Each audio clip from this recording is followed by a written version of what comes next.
Well, we'll get by. So we'll get started here in a minute as soon as I get an.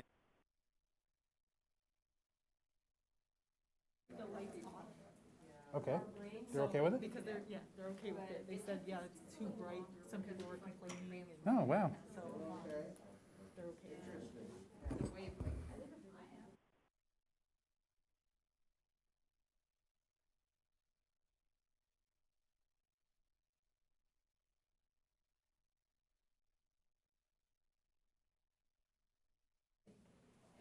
So, They grab that sound and they do translate it, but it takes it just a fraction of a second longer.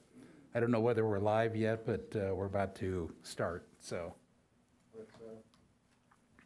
I think I got the thumbs up, so I'll call this meeting to order. Welcome.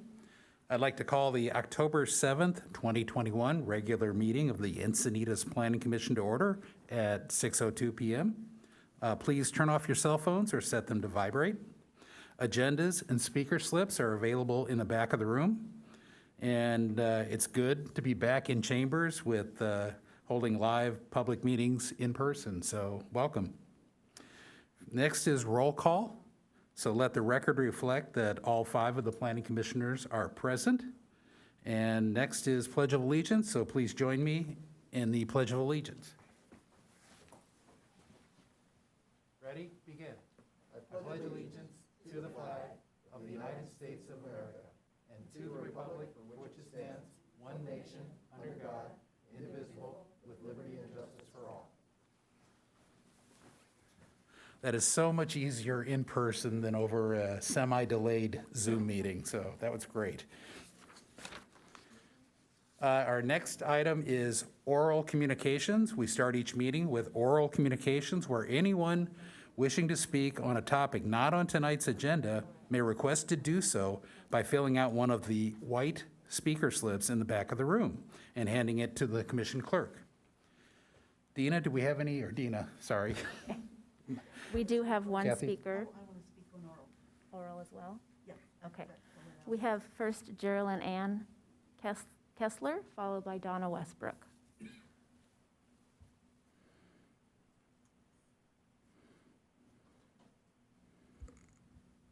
Can you hear me? Yes. It's good, okay. I would like to speak today about the environmental nightmare housing project, Staver project on Melba Road in Encinitas that is slated for 31 homes on 6.6 acres and take down a grove of mature Tory pines. In addition to this, 173 other trees and 30 other smaller trees and native shrubs, and demo a historical home built in 1938, all based on the density bonus law, AB 2345. I recently learned that the city plans to remove all but one of the mature trees on Melba tree line, which has served as the tree canopy for many years in the neighborhood, just to widen the road less than a foot, and to assist with the overflow parking for the Staver project.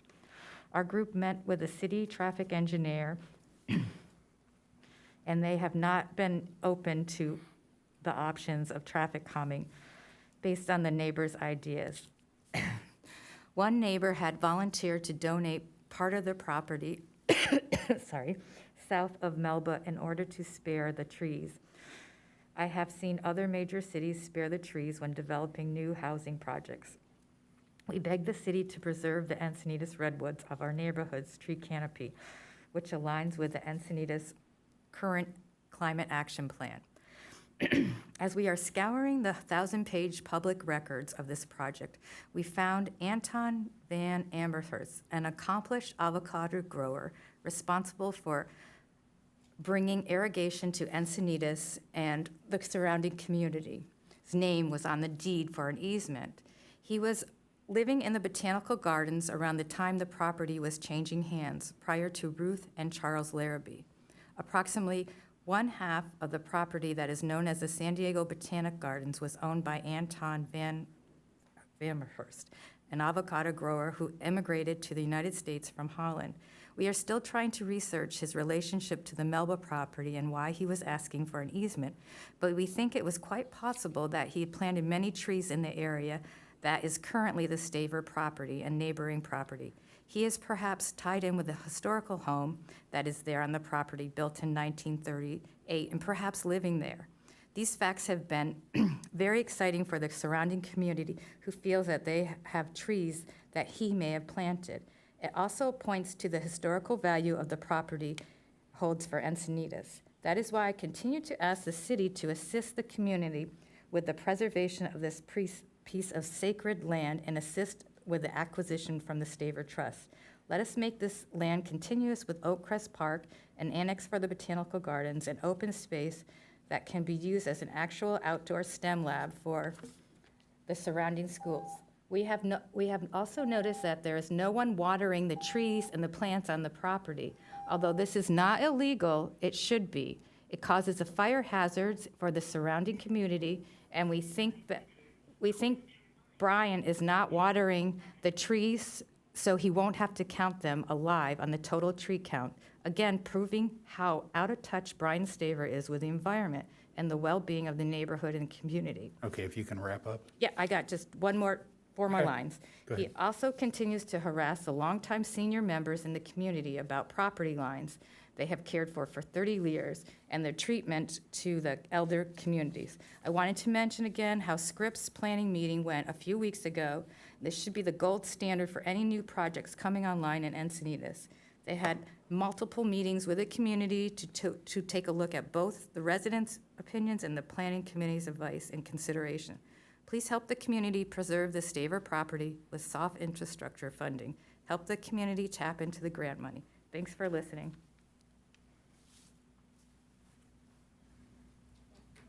Chair, can I interrupt? Yeah. I've heard a lot about this project. I can't find it. The address, does anyone know the address of this project, since it's not an official project in our system yet? I've heard, This is, sorry, Anna Colamusi, Secretary. I don't know the exact address offhand, but it is an active application in the city right now. And is it so on a it would- cross street? I don't have the cross street either, but so it will be before Planning Commission Very at good. some point. Thank you. So we can't discuss it tonight, but we could, if you're looking for it, I would contact staff because it's an application, just to get the location, but you wouldn't want to, none of us should be discussing it. And I didn't beforehand. plan to discuss it at all tonight. Okay. Thank you. Okay, next speaker. Donna Westbrook.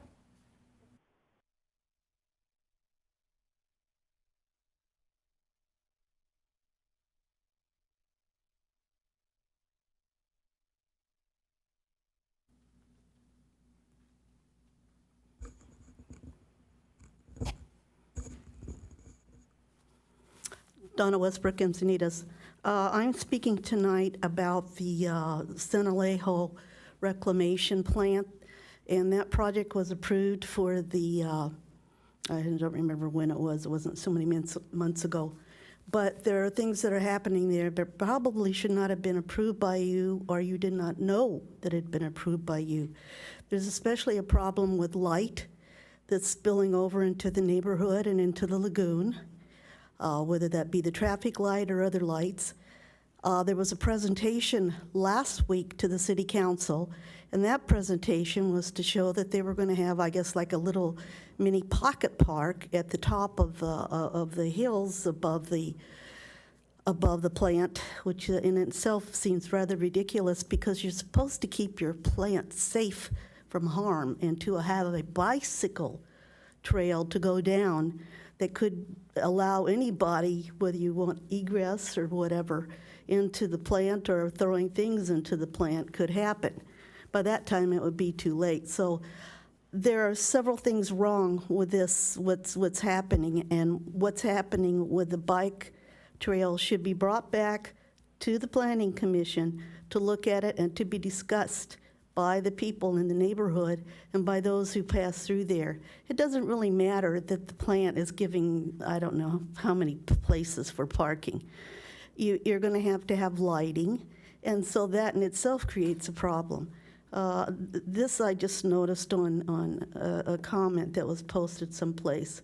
So if you do not bring this back to look at the lighting that has been put onto this project, you got a problem. You're not taking care of the environment.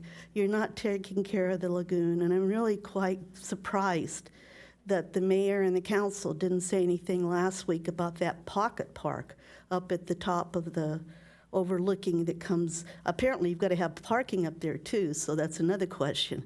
So the question is, what in the world is going on here?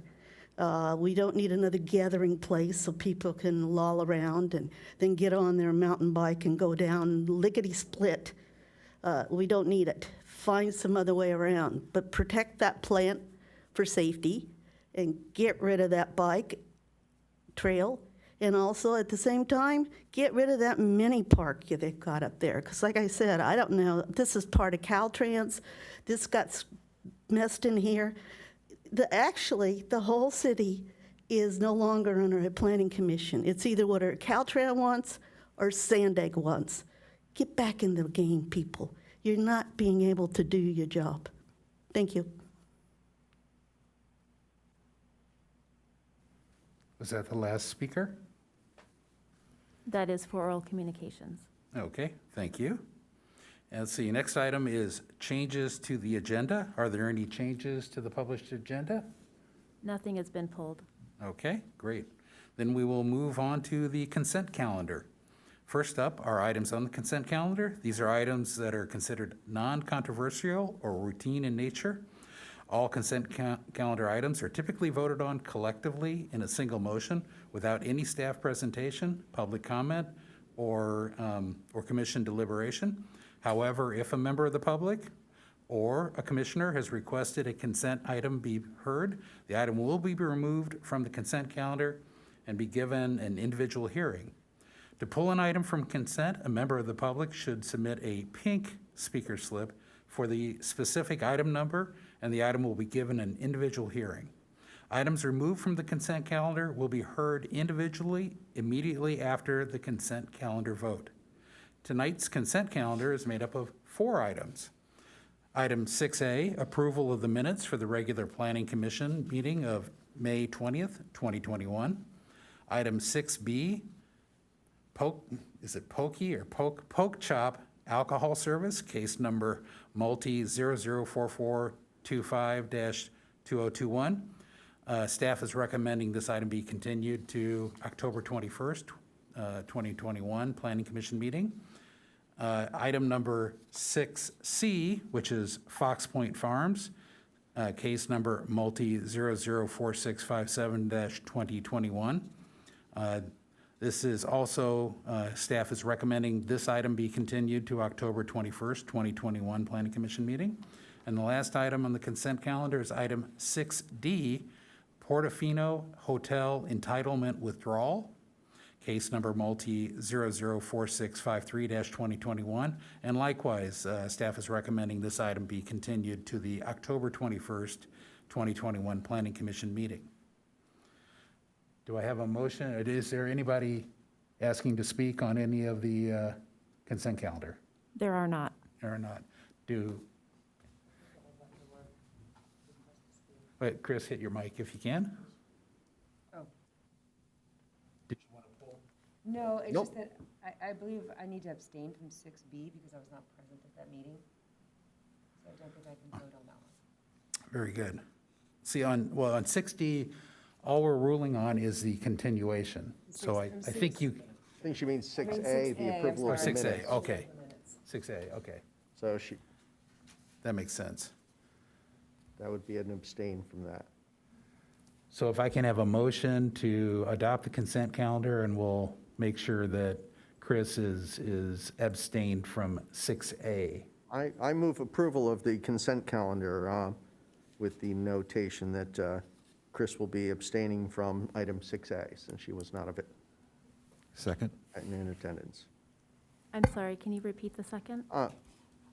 Was there a question? I didn't get Call the one. second. I would second Okay. that. Thank-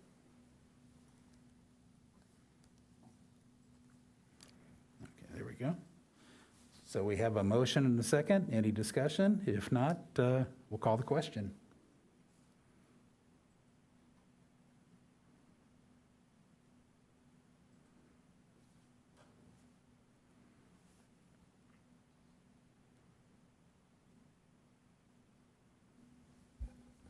The motion passes, consent calendar 5-0, with one abstention on 6A.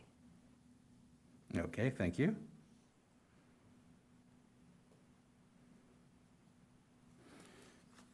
Let's see, which section am I into now? Oh, regular agenda. Next, we move on to the regular agenda.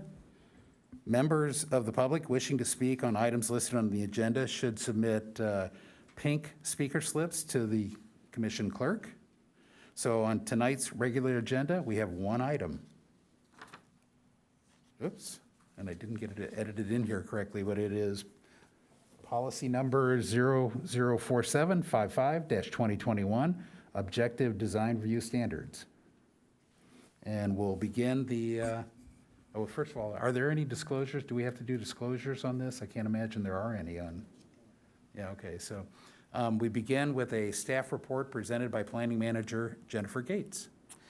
All right, good evening, Chair and Planning Commissioners. Welcome back to City Hall. We're happy to see you all here today. So tonight, we are continuing the discussion on the objective design standards. If you remember, on August 25th, City Council and Planning Commission had a joint session to begin the conversation and provided comments and direction and recommendations at that time. The attachment 2 does provide the summary of those comments, and then where certain ones of those can be found within the draft standards, and then other ones that were not incorporated at this time. Also, just wanted to remind everybody that what we're looking to do is take our subjective standards that we have and create objective standards for them, and it's as it relates to mostly design. And so our zoning standards as they currently are set create the box. That's how I like to describe it. So we have a parcel, and that creates the box in which we're going to place the building or buildings. And then now we're going to talk about how those buildings look and how they relate to each other in the street. And so that's the main intent of these objective design standards tonight. Staff just wanted to briefly present that, and then knowing you guys like to go line by line, so I'm prepared to go through the objective design standards. I have my Word doc ready to go after commission questions as well as public comments. And that concludes Very good. my presentation. Oh, I did want to introduce, I do have Jamie Williams from RRM, as well as Scott Martin from RRM on the phone. Okay, And they're very our good. consultants. Were there any preliminary questions for staff? I think we've been through this once, so it looks like we go straight to public.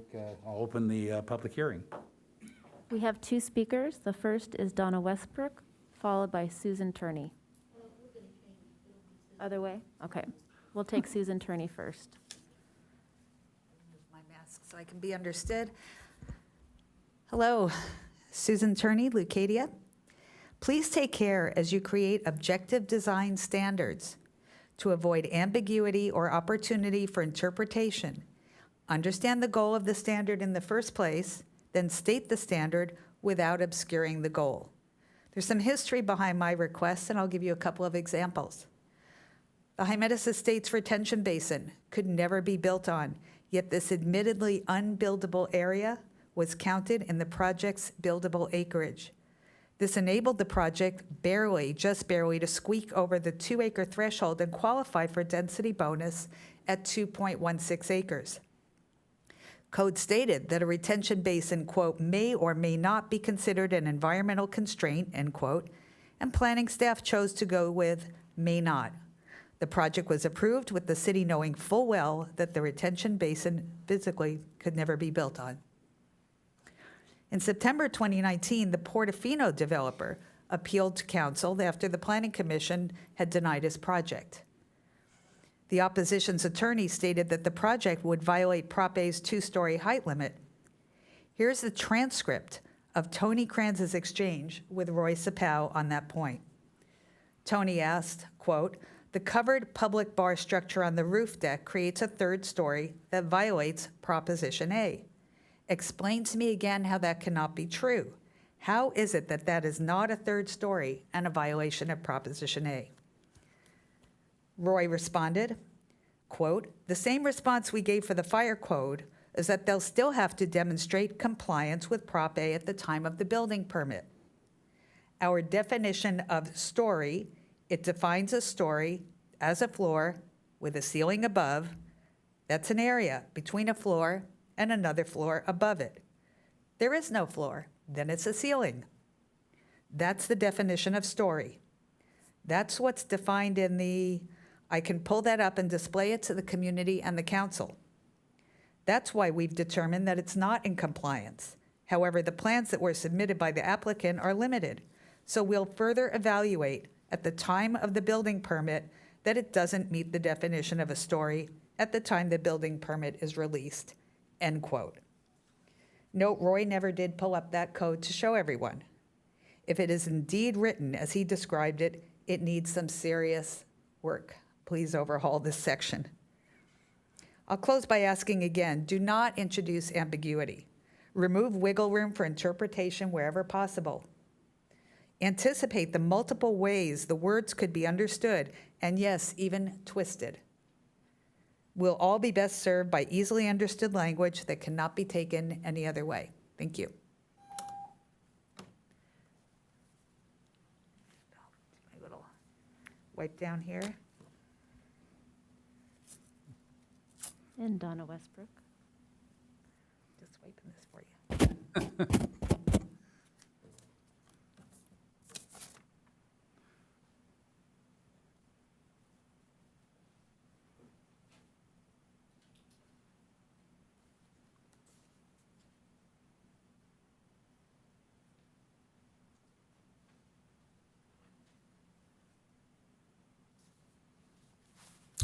Donna Westbrook, Encinitas. I will have to say I didn't go through this real thorough, but I don't see anything different than what we currently have in the code, other than the fact that the state and the city employees are trying to get this made for mixed use, which we do not have. And someplace, somebody else has decided they're trying to put it in, but mixed use is not allowed. So go back and look at the code, Prop A, and also into the general plan. We don't have mixed use.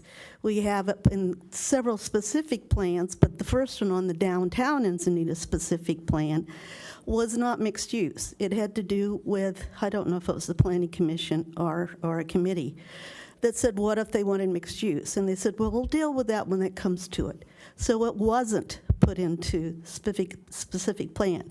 It was, however, in the North 101 plan, specific plan, somewhere or another they moved that through.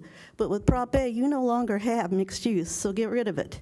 Now, as far as the multi-number, you only have, I think, R25 may meet that thing, and now with R30, but that's an overlay. So you better look at that very closely. All of this that you're going through is not really relevant, and most of these are objectives that we already have. So I don't know why you're trying to reinvent this horse. It still has 4 legs, still has a tail, and it whinnies. We have that in our code.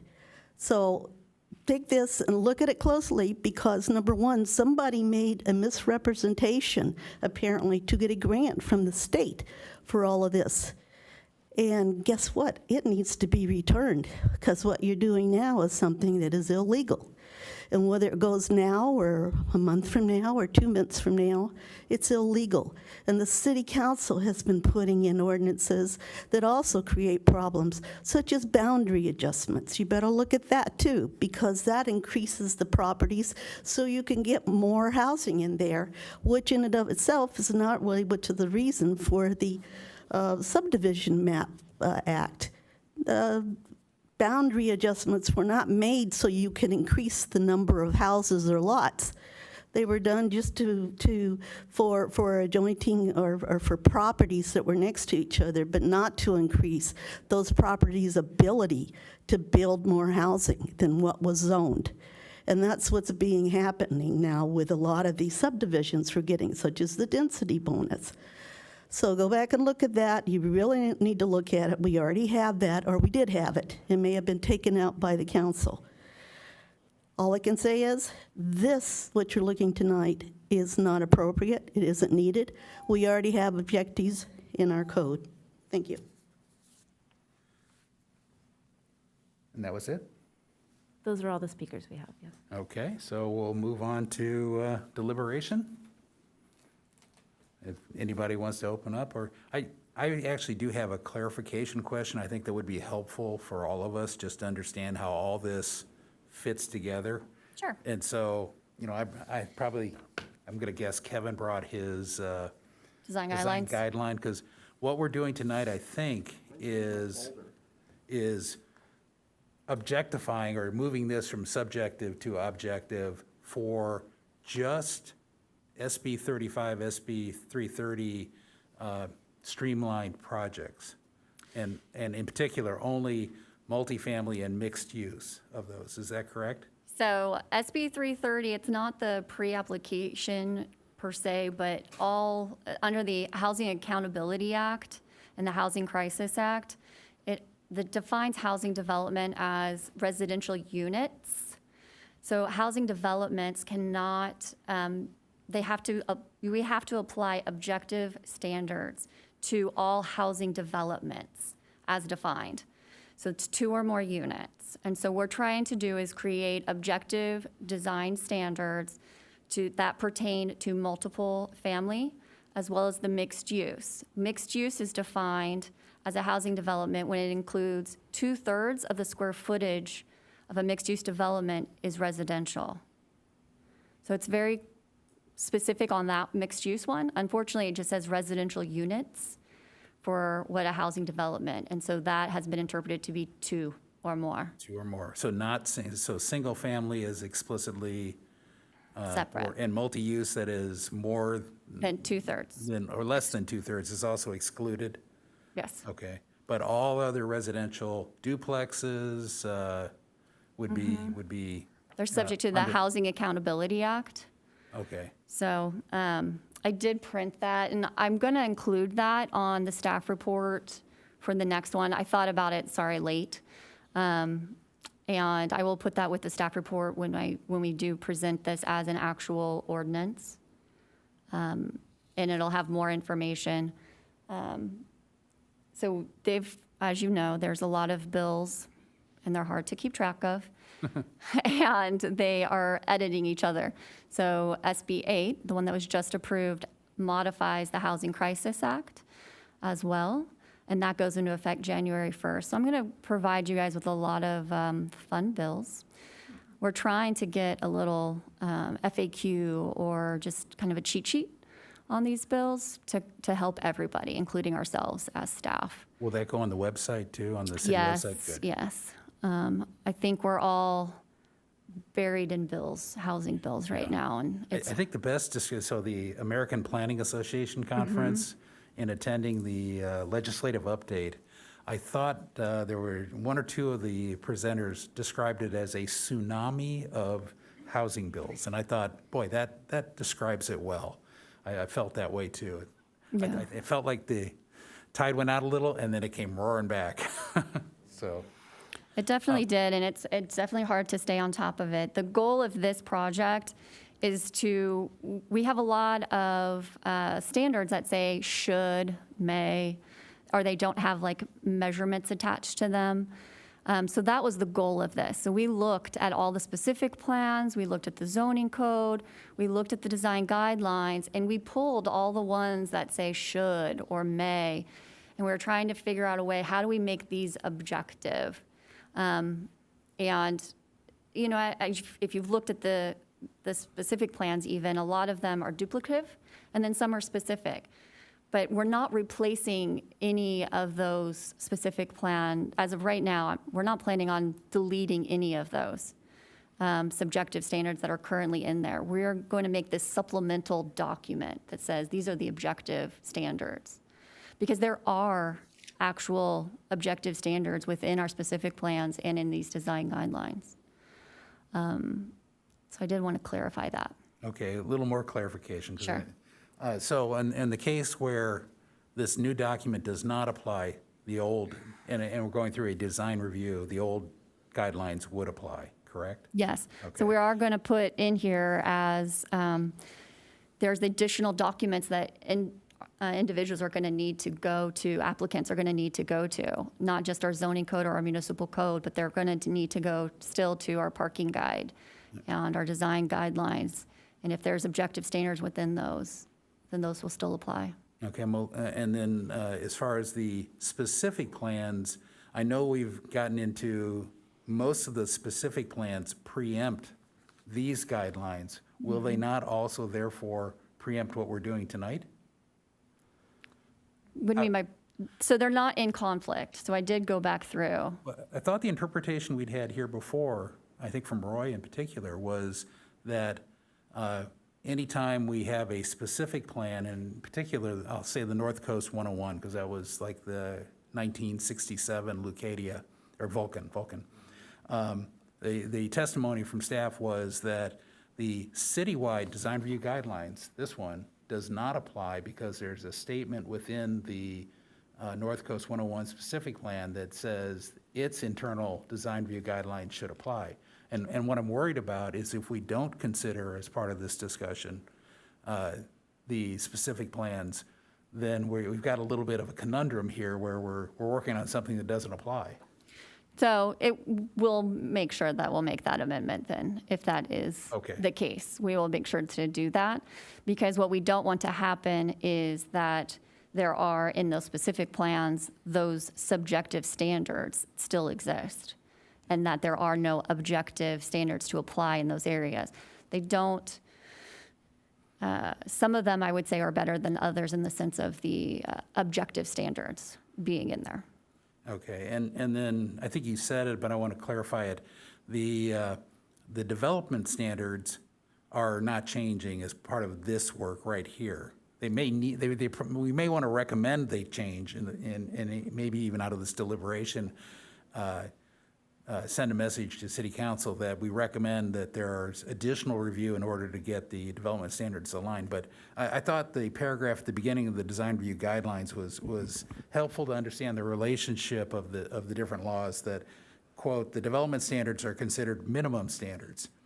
The design guidelines complemented those standards and may, depending on circumstances, result in a project that exceeds the minimum standards. In other words, is tighter. And so I just want to make sure we understand what we're working on tonight, because I think we're kind of being surgical and going down in a smaller area, and I think Donna Westbrook may have been referring to some of that, and that there's probably a bigger job out there to get everything in alignment properly. So we should be aware of that and cognizant of it. Yeah, and so it'll definitely, what you're looking at today, I wanted to make sure that we're focusing on kind of what we've converted from subjective to objective, trying to make sure that we're hitting all the points, that we're not missing anything here. Then when we're presenting back to you in November with the actual item for adoption, it will have those things identified. Any changes that we do need to make to the specific plan or the zoning code that relates to these will be at that time as well. So we'll look at, there'll be more information for that. Okay. And as far as development standards and recommendations, which are totally acceptable, I just wanted to also remind, because of the Housing Crisis Act, that we're doing that, we're gonna look through this again with another lens as well, because under that Housing Crisis Act, this is where it states that any new, any change to any policy, development policy, standard, or condition that would have any effect in creating less density or less intensity of use is not allowed. So I do want to, and I will put that as well in the staff report and highlight that section, but it is in if you guys want it right now, it's in Government Code Section 66300, little b. So we are keeping that in the back of our minds, as well as trying to meet our goals as a city, as well as making sure that this gets through the finish line and doesn't get turned away, so that we can get some standards. Okay, anybody want to lead off with, I think the way I see this going is maybe some general comments and discussion about what we have in front of us, and then I think, as Jennifer said, there's almost the inevitable going through line by line. And luckily, it's not that many pages, but anybody? I ask for a clarification first. Sure. Jennifer, you mentioned that this is applying only to multifamily projects, 2 or more. Is that just, will single family be coming next, or is it just that single family, it will never apply to single family? The objective design standards. Well, I can't say never, Well, okay. But but there's no intention at the moment. at the moment, no. The design guidelines as they are for single-family homes. However, again, we are going to look at, when we're talking about subdivision developments, and how those design guidelines, because that is more than one unit. So a single-family home, though, getting a remodel or a demo rebuild, that's different. But we are going to be looking at subdivision Okay, design but so guidelines. a housing developer doing 4 units, that would be considered multifamily? It would. Even though they're all single-family homes? that he's Yeah, doing. but in this case, we designed this for actual multifamily development is what the focus of this is, And- not single-family subdivision development. Okay. And has the approach so far been to look for all the may and should and convert those to shall and must, or like? So I wouldn't say like in the sense of a word by word, but we pulled them all into an Excel spreadsheet and then saw a lot of duplicative aspects. and- Is the staff looking at anything that might be equated to like a point system to say, here are 5 criteria or 10 criteria that we find desirable, and the developer shall or must comply with 5 of them, and in a way that would allow, I'll tell you my basis of this is that paint by numbers may work, but design by numbers never will, right? You cannot Yeah. objectify every element that you consider good design. And I think we need to build some sort of flexibility in there so that we could evaluate a project. You may want objective design criteria, but there may be a case where you want to accept something that doesn't qualify under this law. And so I'm suggesting that a point system that said, of these 10 criteria, you need to comply with at least 5 of them, you know? And so a developer that was blanketly disregarding all criteria, we would have an objective way of denying that project. But a developer who's made some trade-offs and said, I'm increasing your open space and your setback and all this, and in exchange, I also kind of want to change this material at an outside corner when your code says it should be an inside corner. I think that's, I mean, we can go, I'm sure we will eventually go through the line by line, but more holistically, I think it's going to be very difficult to write a code that followed to the T is going to result in good architecture or good buildings. Anybody else?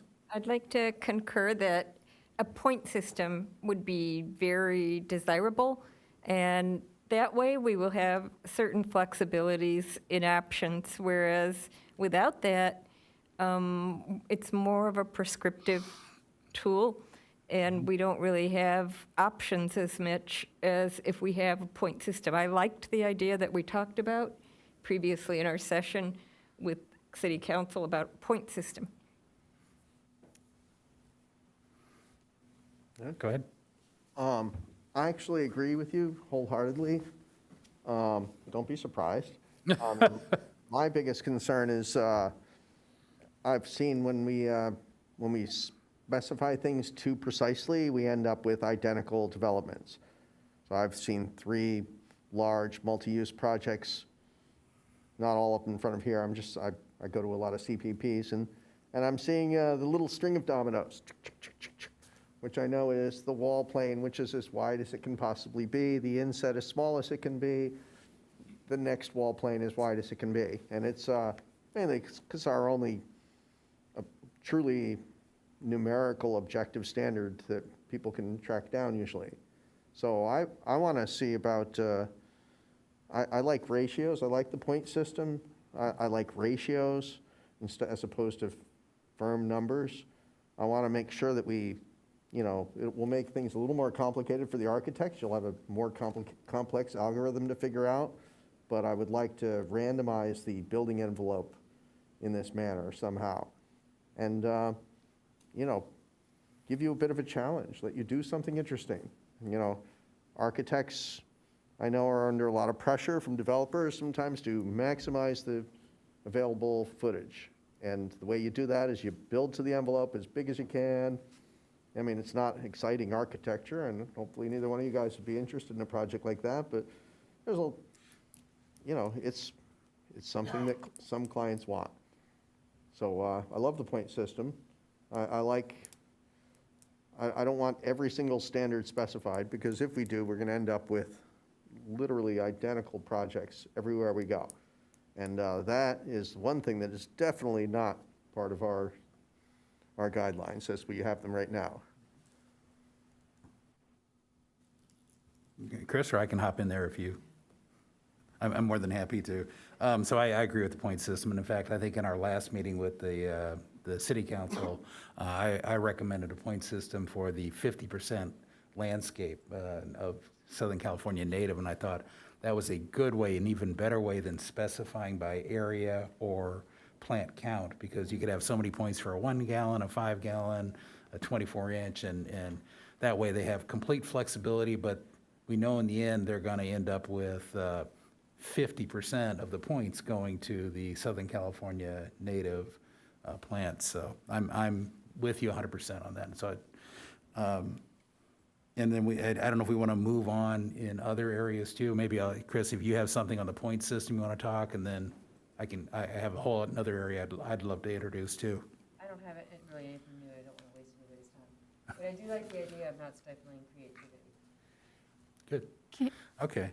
An area that I kept coming back to is it seems like this is, that's why I think there needs to be a section up front of this document that is applicability, describing what is and what isn't in this, because I think you can just see by the questions that came up and even my questions, it's not 100% clear. And, I think our discussion tonight just captured that and put that up front.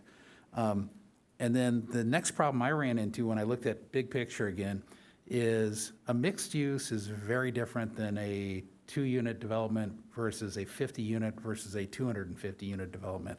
And what I kept finding myself doing in every one of these line items going down is I always had to break out, and I arbitrarily chose 1 to 10, 11 to 50, and 51 and over.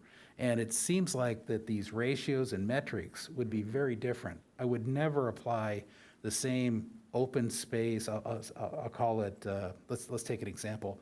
I would never, the patio areas or entry open space that they describe, it's being described in here, I wouldn't have the same size, 30 feet. I think one place there's a 30-foot measurement or a 15-foot measurement.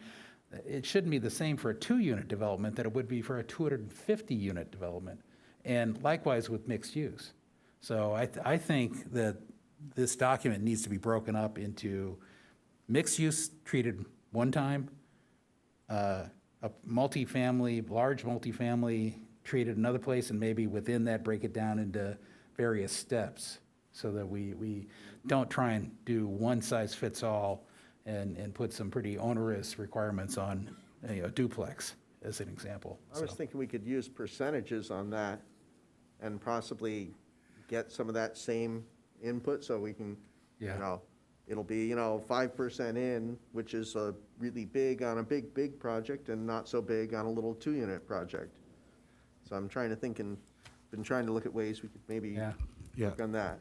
I think there's some minimums too in there that might work, but I had the same problem in an R duplex in R5 versus a duplex in R30 is going to be radically different, or not duplex, but a multifamily. So, Steve? I would have to agree. I find it very difficult to read these codes. They're very different if I'm thinking about 2 single-family houses or duplex versus a 50-unit apartment building, right? I think we need some recognition that at higher densities, there's just going to be different design challenges and different design parameters that are going to be required. And that, I don't know that the document can cover all contingencies. Like one code or one rule Yeah. will apply equally. It would seem to me it would lend itself well to matrices, which we use a lot, you know, and the 1 to 10, 11 to 50, I don't know how well this mic works really. Makes sense, you know, those could be our headers, and then, you know, how deep shall the entryway be, for instance? You know, on the smaller pieces, it's smaller, on the bigger pieces, it's bigger. Yeah, I think there has to be some gradation there, because this is covering a lot of different types of projects. Yeah. And I left out multiple single-family. I should have listed that too. At first, I didn't think this applied to that, but now, I now understand it does. So, We're going to create separate ones for the multiple single-family developments. and will that be back in November? with this? No, this is going to be focused on our the actual larger building ones, so not our single-family developments at this time.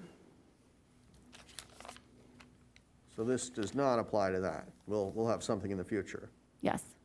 But as far as breaking out mixed use versus small, medium, large? or- Yeah, or some we were type talking of- about that Okay. actually before this meeting. But I'll let you guys continue, and then I want to touch back on the point system. I have questions. Okay. Any other comments on big ticket items? Well, one thing I wanted to touch base on, you mentioned about a statement of applicability, and Donna Westbrook had a really, was it Donna? No, actually, it was Susan Turney. Says we should start each of these sections with a statement of the reason why we're listing these new objective standards. So what's the intent? We don't have any place really to say the intent. You know, the intent, you know, the subjective design guidelines are very, they explain what's happening and why. The objective standards, if we don't have kind of an intro sentence saying this section was meant to, you know, minimize massing and, you know, ease transitions to residential neighborhoods, and then You know, I think that was a really good idea of Susan's, and then you started it again with a statement of applicability for the whole thing. I think, you know, we went through a lot of efforts a number of years ago to change a lot of our language so that it was easier to read.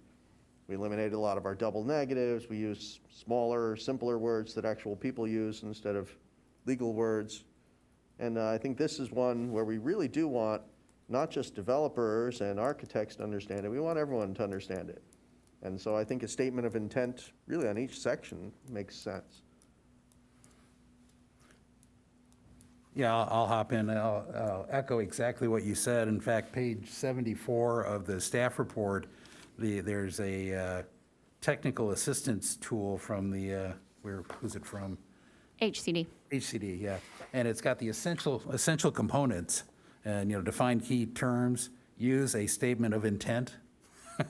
Oh, So, yeah. I missed that. Well, you probably read it and just, you know, knew what sage advice it was, and then it gives some very good advice there on how to construct this. And the way this is constructed today, what's in front of us, the language, I don't think does that, and so I would agree with that. I don't know how the other commissioners feel.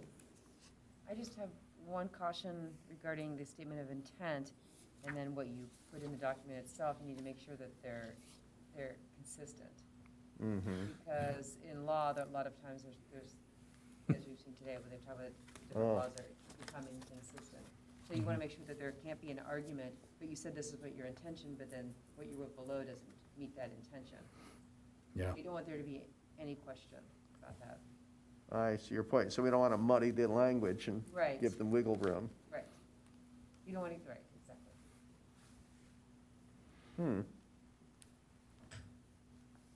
Yeah, I thought I don't that- know what to say on how to move forward on that. You know, I do want to have something that, you know, anyone in town can pick up and read this and say, that's what this is for, and know what's going on. And because if you just get the standards themselves, you know, 5, 10 years from now, people are going to read them and go, what the hell were they thinking? Yeah, I would agree with Chris, though. I think stating something and then restating it in different forms is ripe for conflict or ambiguity. Yeah. I would say if these were truly objective standards, then maybe it doesn't matter what the intent was. You read the standard and you say, do I meet that standard or not? Whether you understand why it was written the way it was written, maybe is not so pertinent when it's sitting in a document for 20 years or, It's funny, when I was doing my line-by-line edits, I would write the objective statement out, or I would change the wording that was there and make it more objective. I'm an engineer, so I'm used to like rock-solid language that is unambiguous. And then occasionally I would go, it would help if and I would always put my statement of intent after it to help make sure it was clear why I did that or why I was thinking that. Probably as much so that when I go back to edit it later, I can look at it and go, oh, that's why I was doing it, as you get knee-deep in all this stuff. But, So I can tell you that, if you're writing a legal brief and arguing anything in court, a lot of times you go to there is legislative intent that you can go to look at what the legislatures were thinking at the time that they wrote the law. And it doesn't always end up being consistent necessarily with the language of the law or the way the courts interpret it. It becomes another argument. So I think we do need to try to avoid more arguments. yeah, and it's interesting in the use of a statement of intent, they say it's not essential to the regulatory aspect of the objective design standard, but it may be helpful to include one. And it says basically providing the statement of intent will help both applicants and agency staff understand the context of the group of standards. So I think it's not intended to replicate in any way the objective requirement, but it's to give it the background of what your intent.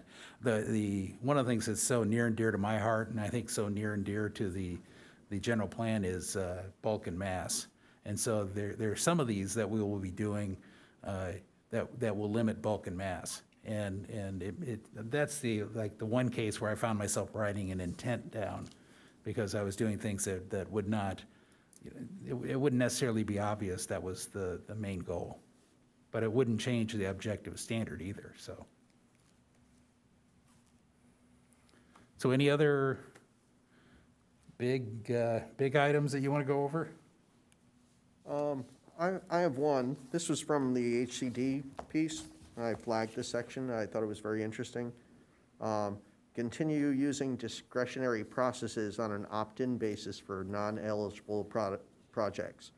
So there will be projects that don't meet our objective standards, and we may still want to look at them, and we may still want to approve them if they're something unusual and cool. So they recommend applicants that propose an extraordinary or unusual design that deviates from objective design standards should still be allowed to follow a discretionary or alternate approval process and/or design review. So, we talk about these outliers. We're making some pretty rigid statements here, and there's going to be people who are like, no, honestly, I've only got like 4 more projects in them, and they're all going to be great, and it doesn't quite match, and they may choose to go through a discretionary review process with us. And it would be nice if we had, I haven't seen language in there, but it would be nice if we had language that it allowed that. It will be in there. I think that's important language. I think in practice, groups like ours are always worried about setting precedent, and so there may be good reason to accept a deviation or a variation from the option, but it's going to set a fairly high hurdle for someone to achieve that. Often, I think, just because our own group will say, well, I don't want to set the precedent for everybody else to come in and do the same thing. Mm-hmm. So I'm being devil's advocate a little. I agree completely that you need to maintain a process by which our group can approve a project when it's seen to be a good project, right? Whether it meets the numeric numbers of the objective standards or not. I do agree with that. It's just, I think, relying too heavily on the fact that, well, they can always do a discretionary process. Right. The discretionary process is a pretty onerous process to get through. And they're opening themselves up for, a world of interference. I mean, Sure. it should be extraordinary and unusual. I worry less, we worry a lot about precedents, I know we always have. And, usually there are things that will pretty much never show up again.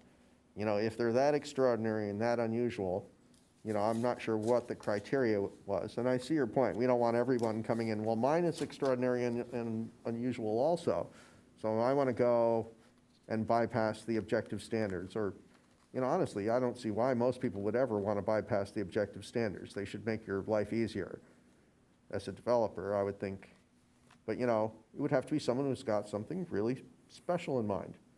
Yeah, I have to think that objective standards are essentially a race to the bottom, meaning, and you've alluded to it, Kevin, you're going to establish what you consider the minimum thing, and people are going to race to it, meaning the people that want to do an innovative or creative facade, but they can't show that it meets the offset that you have, in your code, they're going to get shut down. So I think it's a real damper on creativity and design in the community. And I would say, our community is developed in a certain way. We all love this town and we enjoy the spaces that we are in and all of that. And all these buildings have been built through a subjective there's a little bit of a, hey, that's what makes Leucadia funky, is that every homeowner gets to kind of choose what they paint their house and what they, what style they choose and all of that. And so it's just very difficult, I think, to try to codify what this is. Yeah, I mean, They there's. all start looking the same as you've said. Yeah, there's so many towns up and down the coast that it's already happened there. You drive around and you're like, wow, you could be lost in any one of a dozen blocks in any part of town, and all the houses look alike. If you drive, and you see some of the big impacts, if you drive past Pendleton, I think it's San Juan Capistrano, that you can see all the hillsides because the houses are all built down in the valleys. And you drive to the next town and all of a sudden all the houses are on the hillsides because that's where the best view is. Yeah. And it's entirely zoning and design code related. They made a decision years ago that, you shall not build on the ridge lines, and the next one said, no, build away. They sell for more money and we'll get more property tax. So, this is going to be, this is why I want to make sure that we do have, I want to have some wiggle room already built in. You shouldn't have to come in for discretionary approval. I'd like to make sure we still have that option, but, I'd like to make sure that the rules are complicated enough and where, either one of you would be, as architects, would be challenged coming up with something, and you'd come up with something better because of it. We'll have to see. I fear you may be right. We may see a race to the bottom. If this is the only standards you have to follow, then that's what people will follow. I'm glad it's only for certain sorts of projects right now.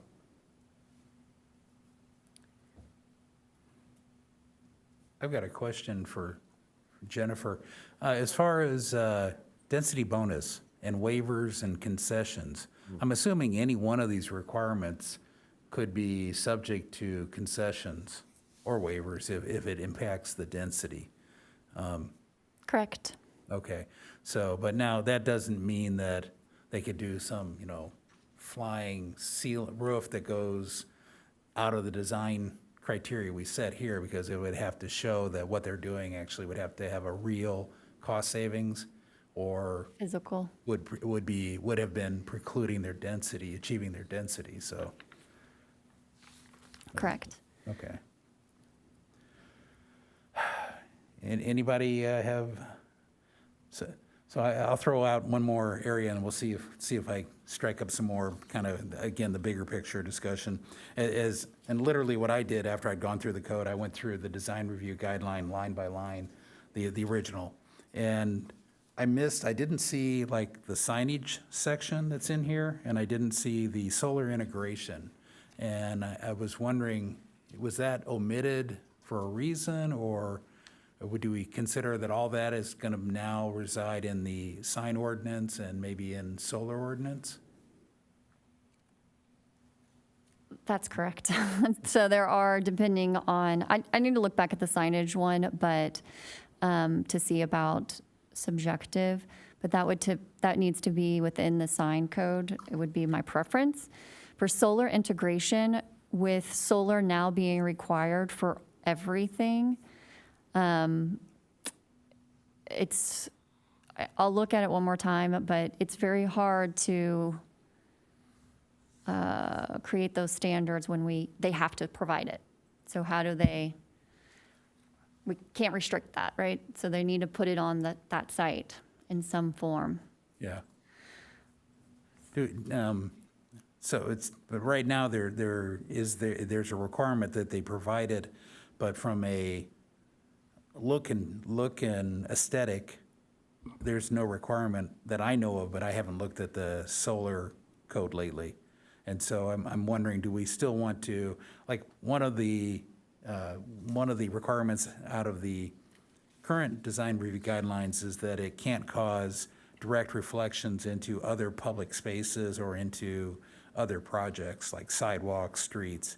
And I could see that being, and you could still put up solar, but it might mean you have to put a screen in front of it to prevent the direct reflection.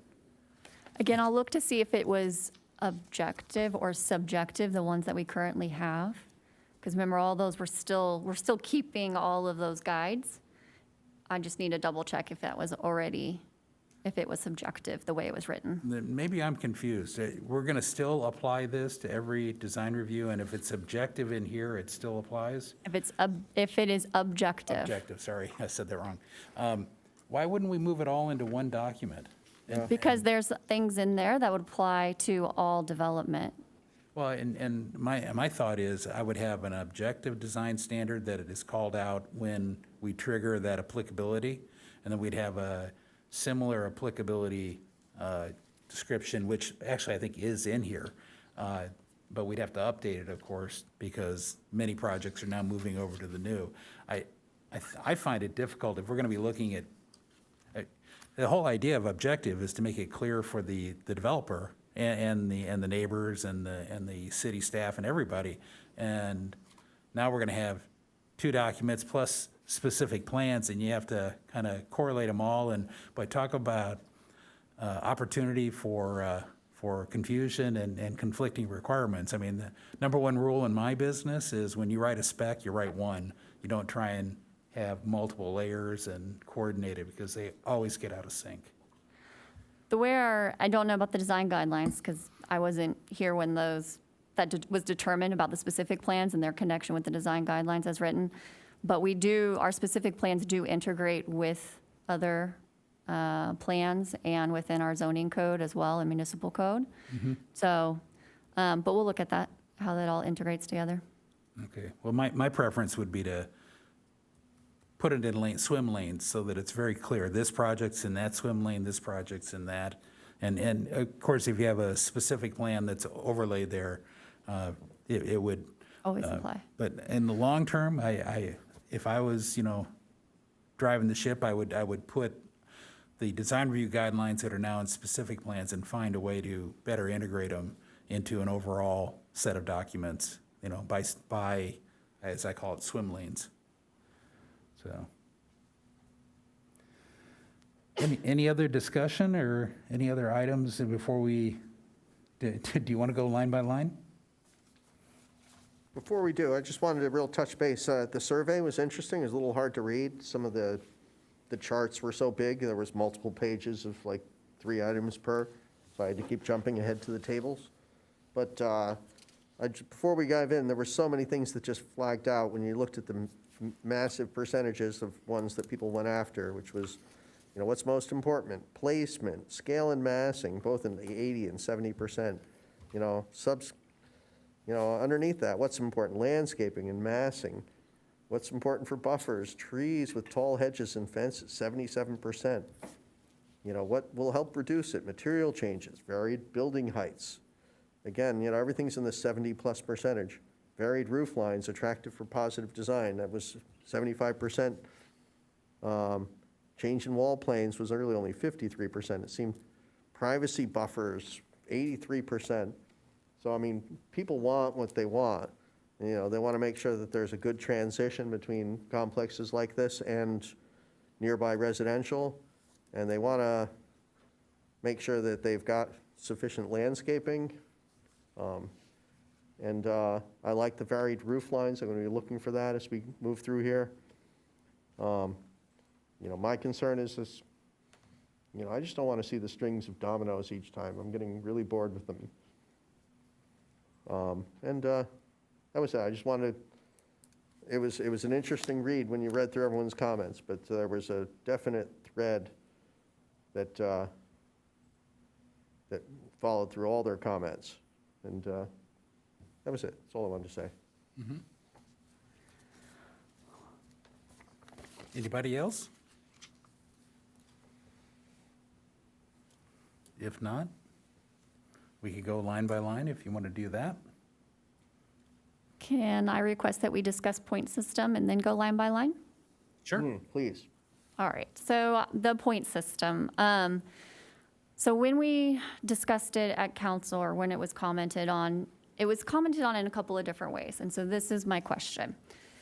When I think about the point system as an overall for all the standards, I feel like that gets us more into that subjective aspect and in what may be weighed. You know, if they didn't want to do the massing, but they wanted to do the landscaping and this. So that was one question that I had, because it sounded like some people were thinking overall, all standards, like create points.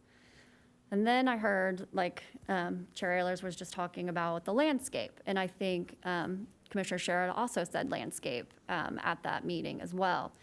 And that was the example that HCD had provided, is create a point system for that actual standard. And so that's what I wanted to touch base with you all is, you know, are there specific standards that the point system could then be built into, like fenestration, right? Or landscaping, or these different types of things that maybe we can identify as we go through, like maybe a point system would be a good thing in this to provide options, right? Because I understand wanting to provide options. I also studied architecture. I've also written lots of design guidelines for different developments. Not like this, but so variety, and that is what this city is about, and not just within our individual communities, but it is a very eclectic town. And so I think our future architecture, we want to look like that.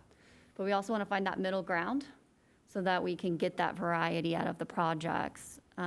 So that's what I ask as we go through. If there's certain things, like maybe that could be, like you were saying, a ratio or a percentage, or a point system, that would be very helpful. When I say point system, I think it's along the lines as you described, meaning, and you've broken it out in this document along similar lines. So if you're dealing with landscaping, there may be a point system for landscaping. You know, if you're talking about, you know, site objectives or building articulation, there might be a classification. You know, each of those groups would have different point valuations. So someone couldn't achieve all of their points because they get a great landscaping job, right? The classic plant vines, and you won't have to worry about the building seed, this looks like, right? So anyway, that's my sense of a point system. It would be tailored down into some subcategories. Yeah, I think that some projects, what we have to look at, they need to meet certain points, no matter what. They're going to have to check the massing box. They're going to have to check the sighting box or whatever. There's certain things like circulation that are so important that it's not really necessarily part of the point system. It's one of the required elements, you might say.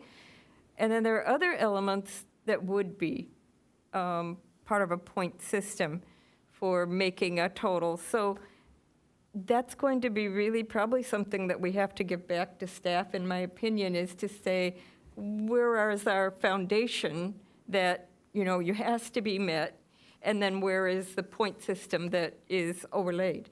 Because some things we're not willing to live without. I was thinking that as, to help Jennifer out as we go through this section by section, I think this is what you're getting at. We'll be reading on the landscaping section and we'll say, Jennifer, this is a great place for the point system to be implemented. Or we may be in the building facade section and when point systems don't really work, maybe it's ratios that would work better. So I think as we go through section by section, if we have a section we're not quite able to nail down tonight, we give Jennifer direction at least in which way it should go. And I think that'll help us move forward. Yeah, I agree. I have a question moving forward, because we talked about the different project sizes. You know, the duplex versus the 250 unit or the mixed use. So as we're going through this tonight, what are we concentrating on? Are we gonna, I mean, do you know, because I agree that this document can't be the same document for all of those different types of projects. I think we're giving staff direction. If we think this is a good place for point system, say that. If we think this is a good place for breaking it down by project type and size, say that. And then hopefully we can provide a consensus of what we think would work best so that staff could work off of that. I Right, would just any- think that in the end, you know, you were talking about your swim lanes, I think that a document that if you have a duplex, this is the document that you go to versus trying to read the entire document and picking out the things that apply to your duplex, Yeah. I think might be better Although an from a user standpoint. Yeah, well, the other option I think that Kevin suggested is perhaps a tabular form, much like the zoning code. So I'm open to either way, just so it's clear. You know, the objective is to make it very objective. The objective is to make it objective and clear.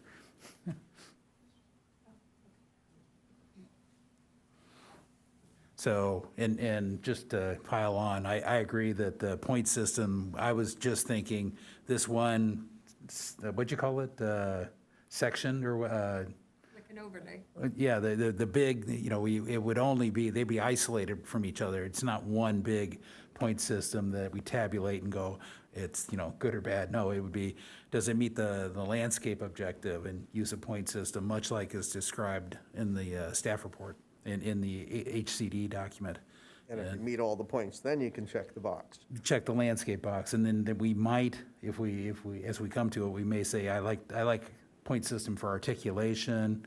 And the one I'm the one I'm not sure about is mass and you know, I would love it, but it's a challenge, how we're gonna do bulk mass size without limiting, without being tighter than the law. Or in other words, we may run into a density bonus at that point, but you know, maybe it can be done. If it can, great.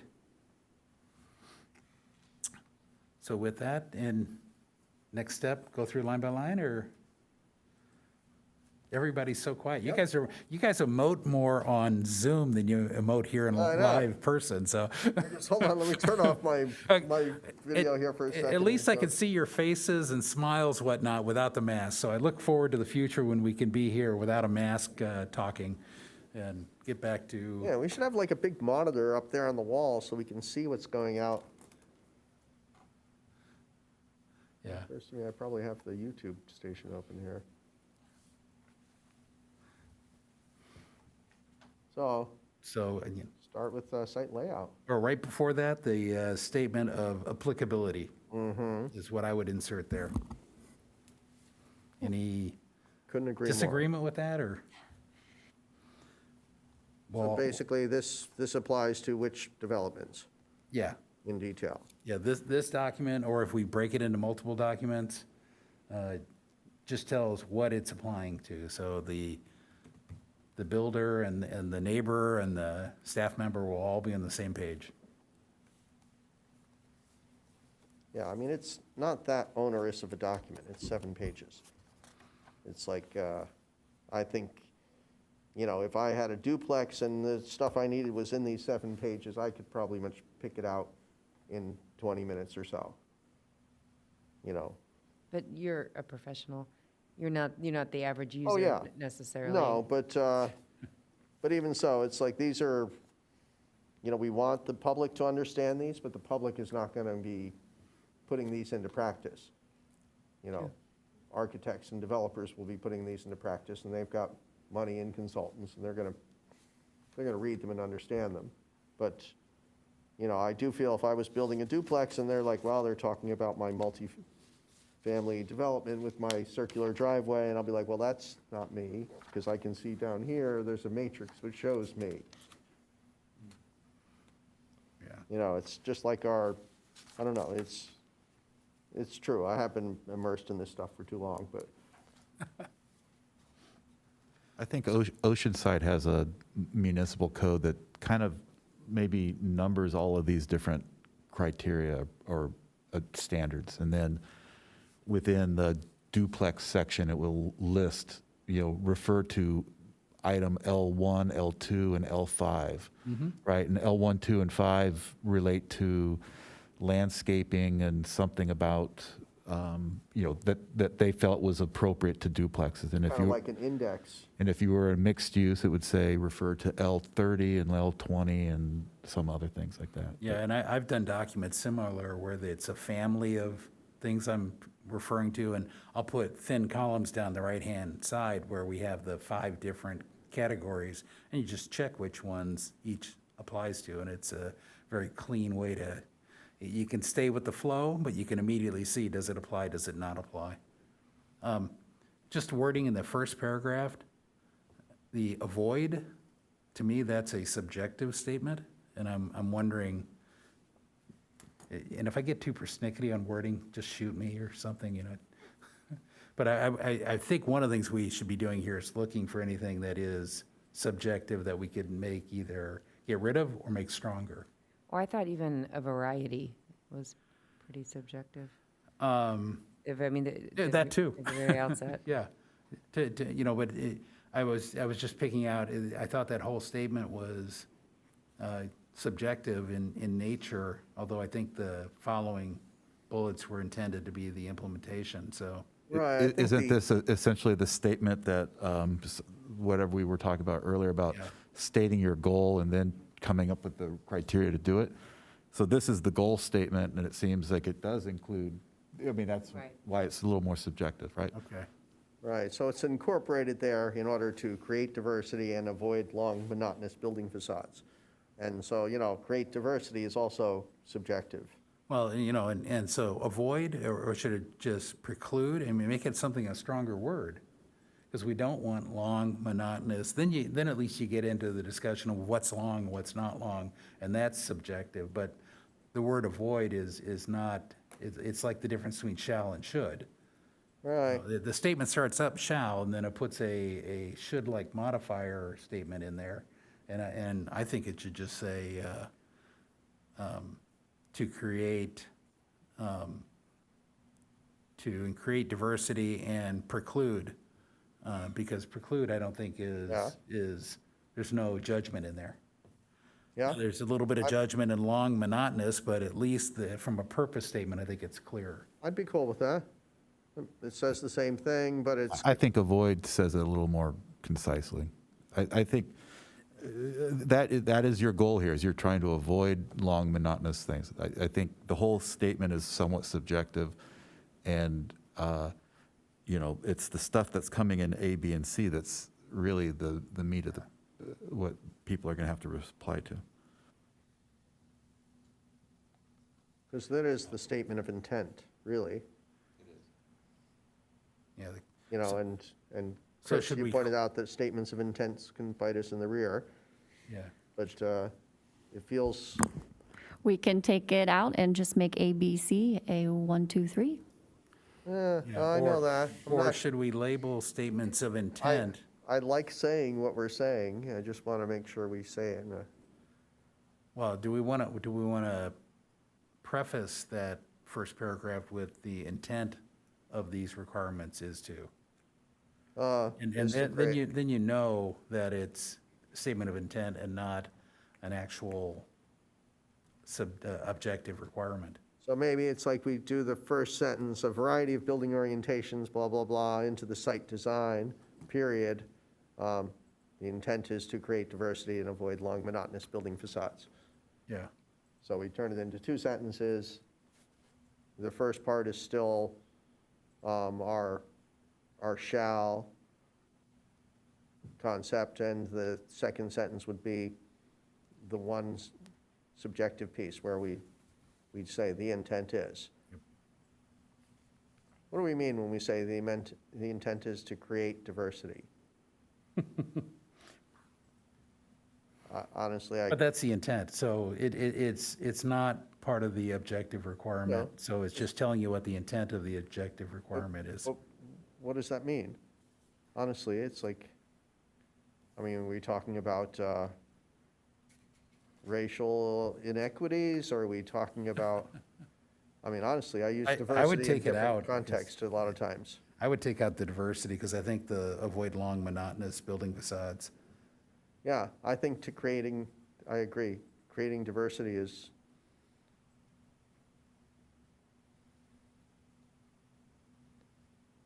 so we still put a period after site design, and then we say the intent would be to create, or the intent is to avoid long monotonous building facades and setbacks. Is that parse for everyone? No one's screaming. Yeah, I agree with that, but looking to see if we have a consensus. I don't have a lot invested in that one. Okay. So we got 3, 4, maybe, a slight nod, yes, okay. So, Yeah, so hearing no further objection, okay, moving on.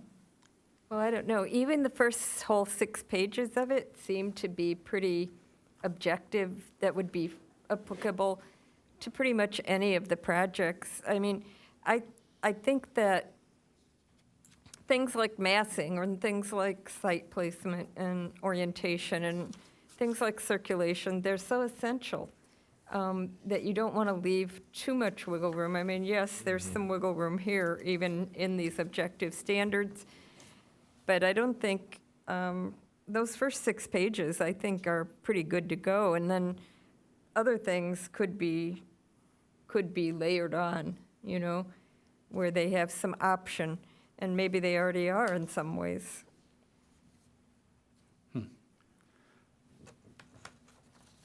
I don't know that I agree that I thought there was a lot of subjectivity throughout still the document, and I think there were sections of the original design review guidelines that are not replicated here that I would like to see embedded in here. And talking about this one in particular, you got A, B, and C, but nowhere did I see anything about where you have multiple buildings in a larger project. And if you read through our old design guidelines, it talked about spacing and view corridors and air corridors between if you have multiple buildings. And so I proposed one that would say where 3 or more buildings are proposed, the building shall be located and oriented to preserve at least one view or light corridor through the project between the buildings. And the idea being that if you have a big project and you're citing it with a bunch of different buildings that 3 or more, then we're allowing for, you know, at least some breaking up of the mass and visual relief where people in the project and more importantly outside the public view through it would give some relief. And that's based on a current design review guideline we have today. and it's helped. I mean, if we look at the project we approved behind Seaside Market on Newcastle. It's, you know, I've been down, don't go down that way as often, but, you know, we fought for a view corridor through there, and it's not a view corridor, I need my view of the ocean. It's my, you know, a means of avoiding building giant walls that block one block from another.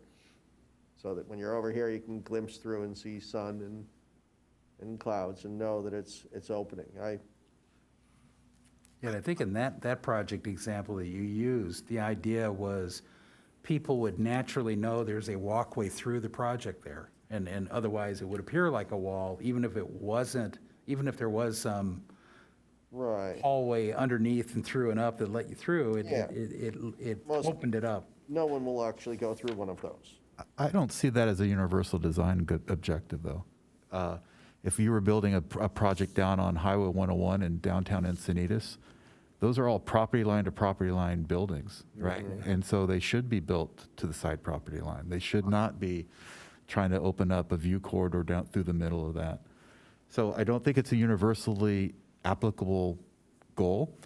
I also don't think, I'm cautious about view corridors because it seems to impart some sort of right or expectation on the neighbor that they're going to get this view through your project. And I'll tell you, Del Mar and Solana Beach are difficult cities because everybody's been empowered to feel that they own this right, this view across somebody else's property. And so while I think the goal is admirable to kind of, maybe denote entryways and paseos and all of that, it's just such a universal, it's just, you can think of, a positive example, but there are just as many negative examples. And so it's hard to codify that as like, well, we have to do that now, Yeah, my response would be for a couple of ways. One, I wasn't talking about any rights to a view.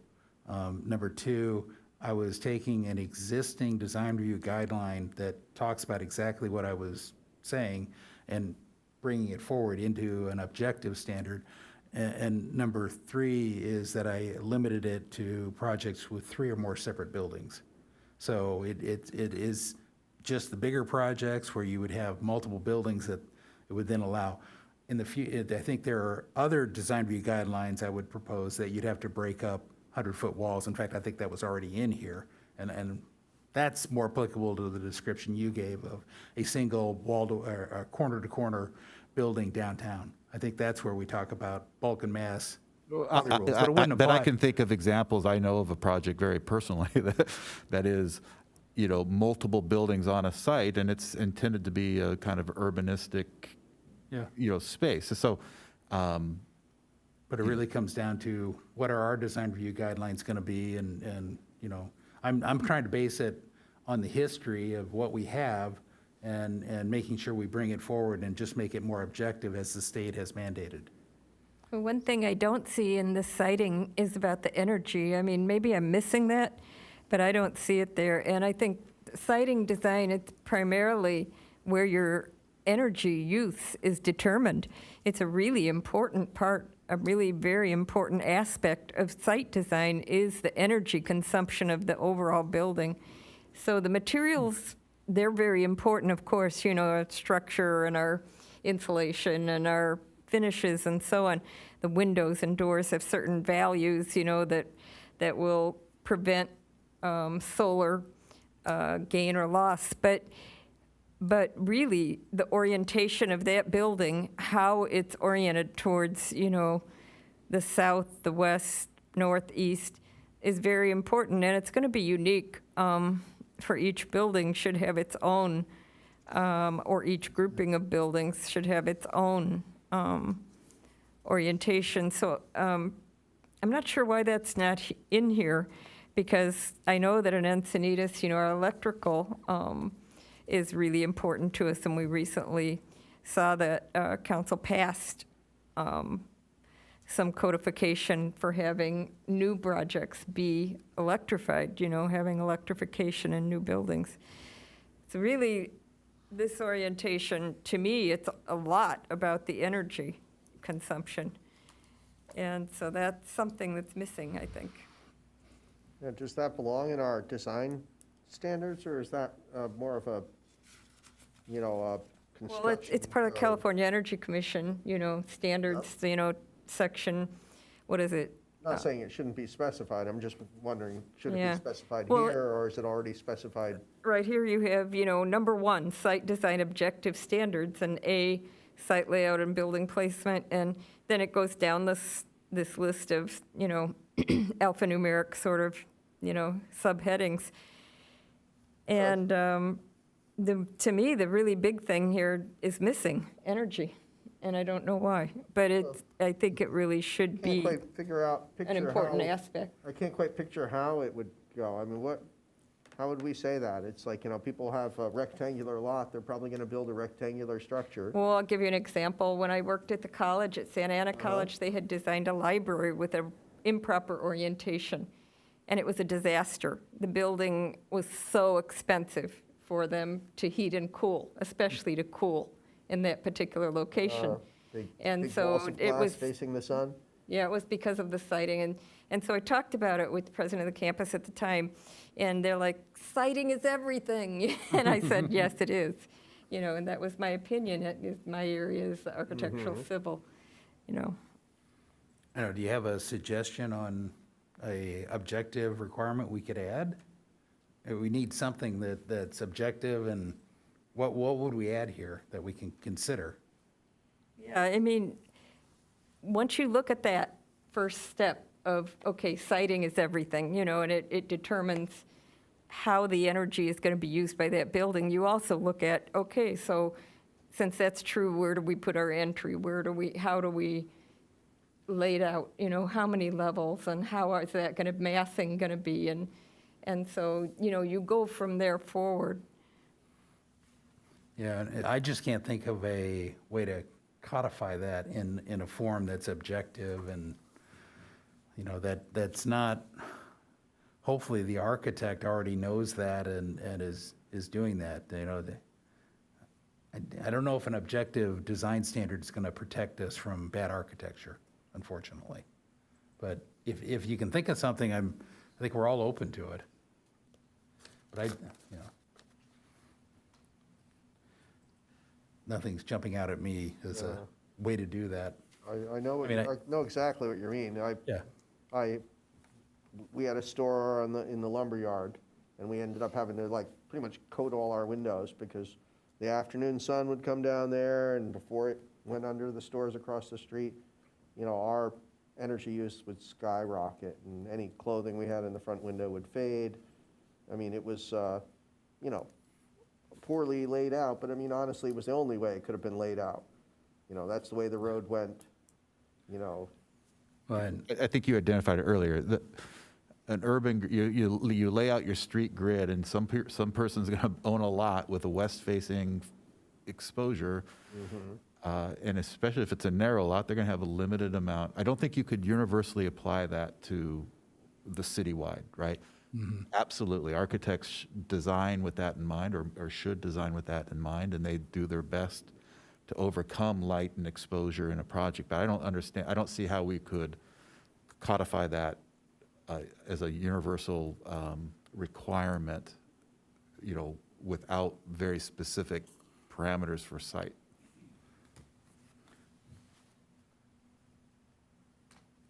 So shall we, in the interest of moving forward, I'd like to start stepping down.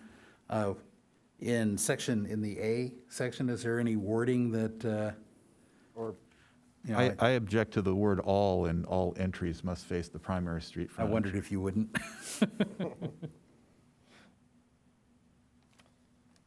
I reworded that saying the main entry shall face the primary.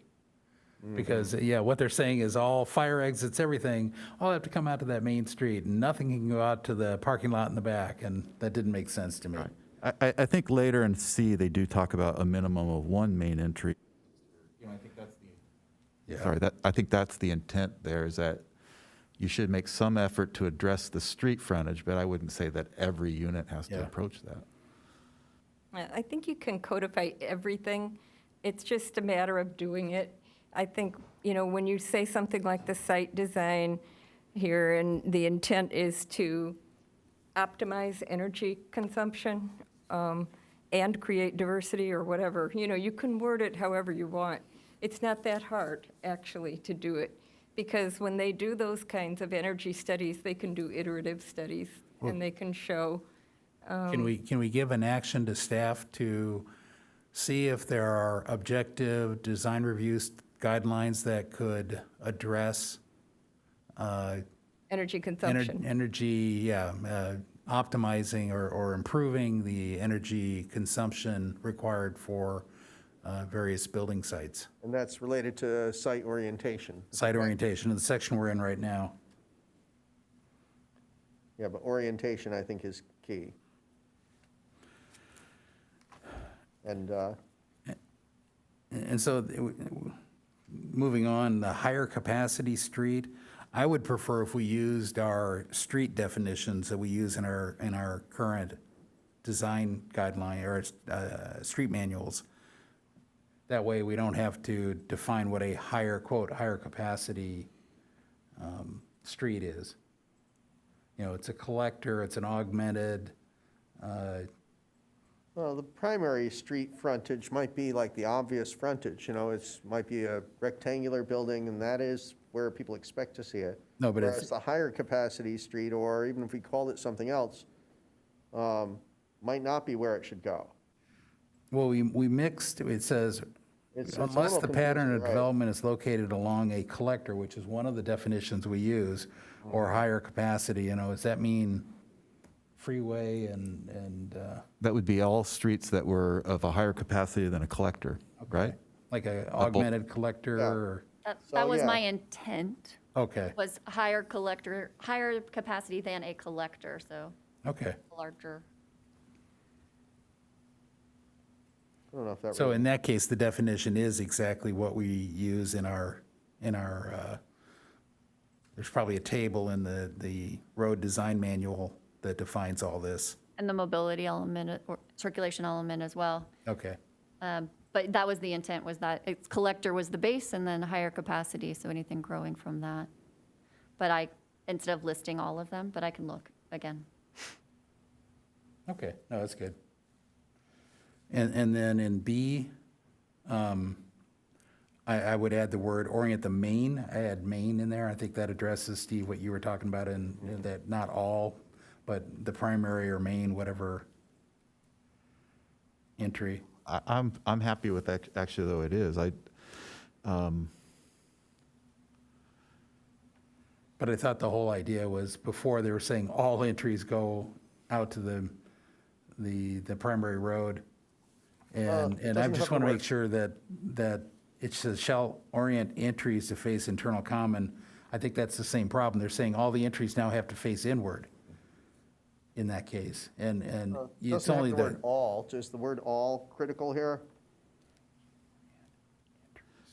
They shall orient entries to face the internal common space, but it Okay. doesn't preclude having them also face the back alley. yeah, it doesn't say all. I agree with that. And I think that comma needs to come out of that first sentence. Grammatical.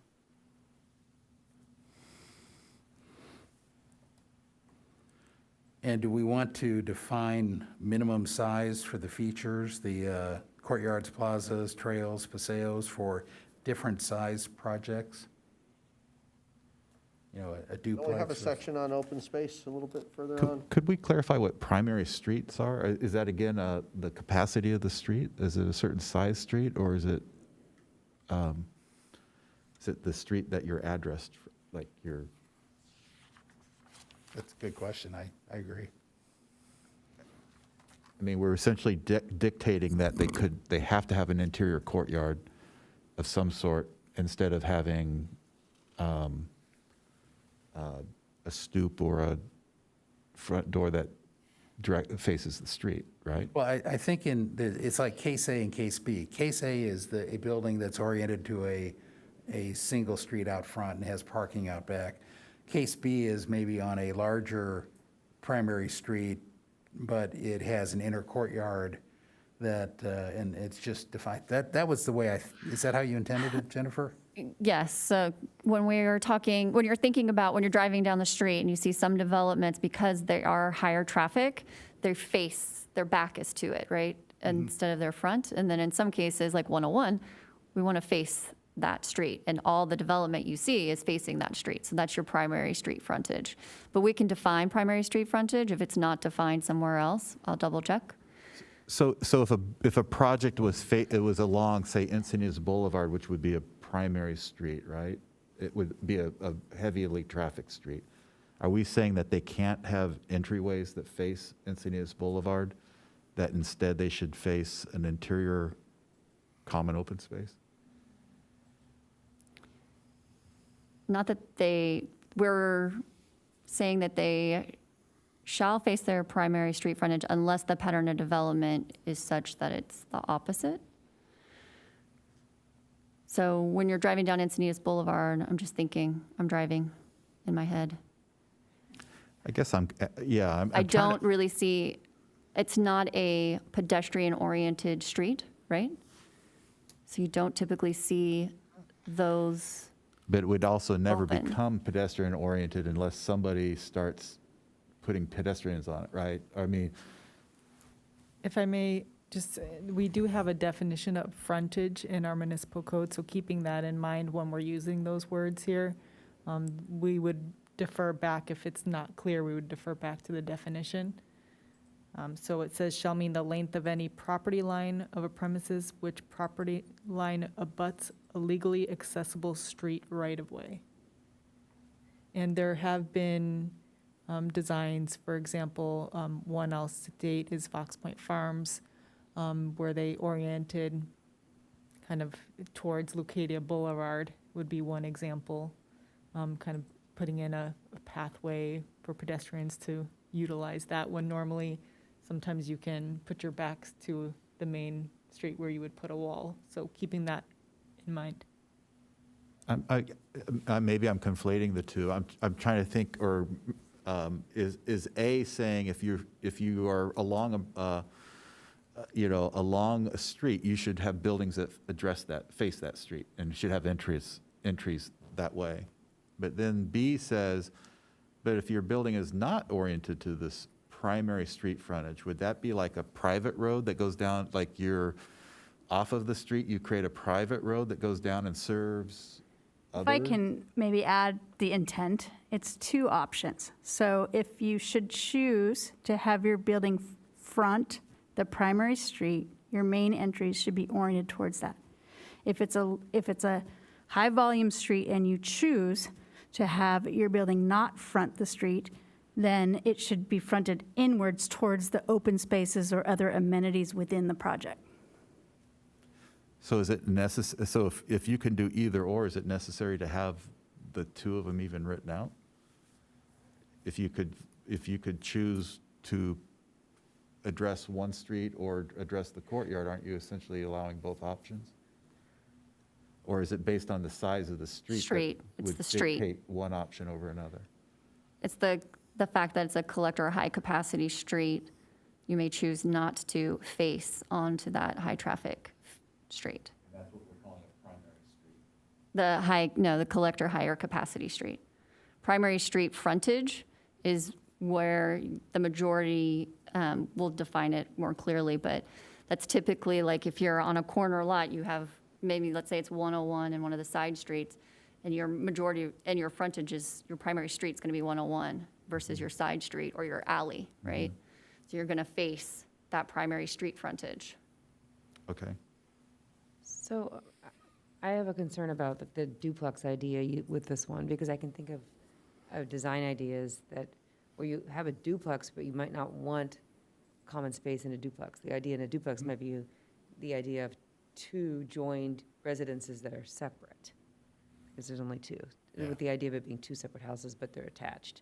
So this might be something where we think about setting out something different for a duplex or a much smaller building. Yeah, or a development of multiple, 10, 20 single-family residences.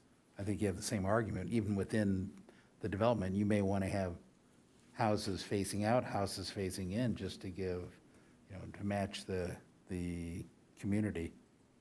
So that brings me back to we have to have the single-family solution.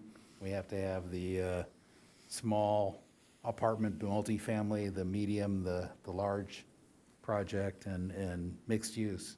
Each have to be handled So either within one document or within multiple I documents. thought we weren't doing the single family tonight. I believe, you're right, we're not doing that Okay. tonight. Well- In the future.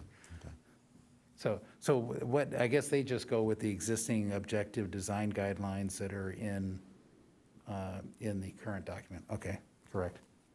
Now, I'm thinking about the primary street frontage. I'm remembering a case out in Leeuwenhoek where they split a lot, and the little lot to the left was now going to be we're going to cut that off, and it was going to be a separate development.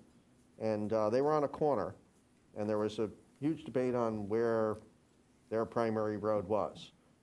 Because their mailbox was over here on the long bit, or on the, I forget, the mailbox was on the short bit or the long bit, and they wanted to orient the the other way around so that they're, depending on which was your primary frontage, define which was your rear setback and which was your side setback. So just nitpicking, it's like, there's going to be there's going to be complexes that perhaps face towards two primary streets. And I guess it's not very clear, it wasn't clear to me at all that this is like an either-or situation.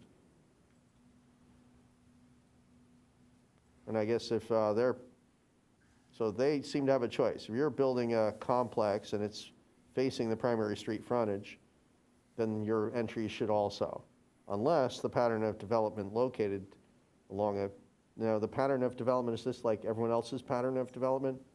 Like, are we talking about sections of El Camino Real where there's, thinking of the big mobile home complex out there where it's got the huge water containment area where basically you're just walking past a wall for 300, 400 feet. Okay. I was trying to figure out where you were talking about. I'm still, On El Camino. No, I meant your oh, example.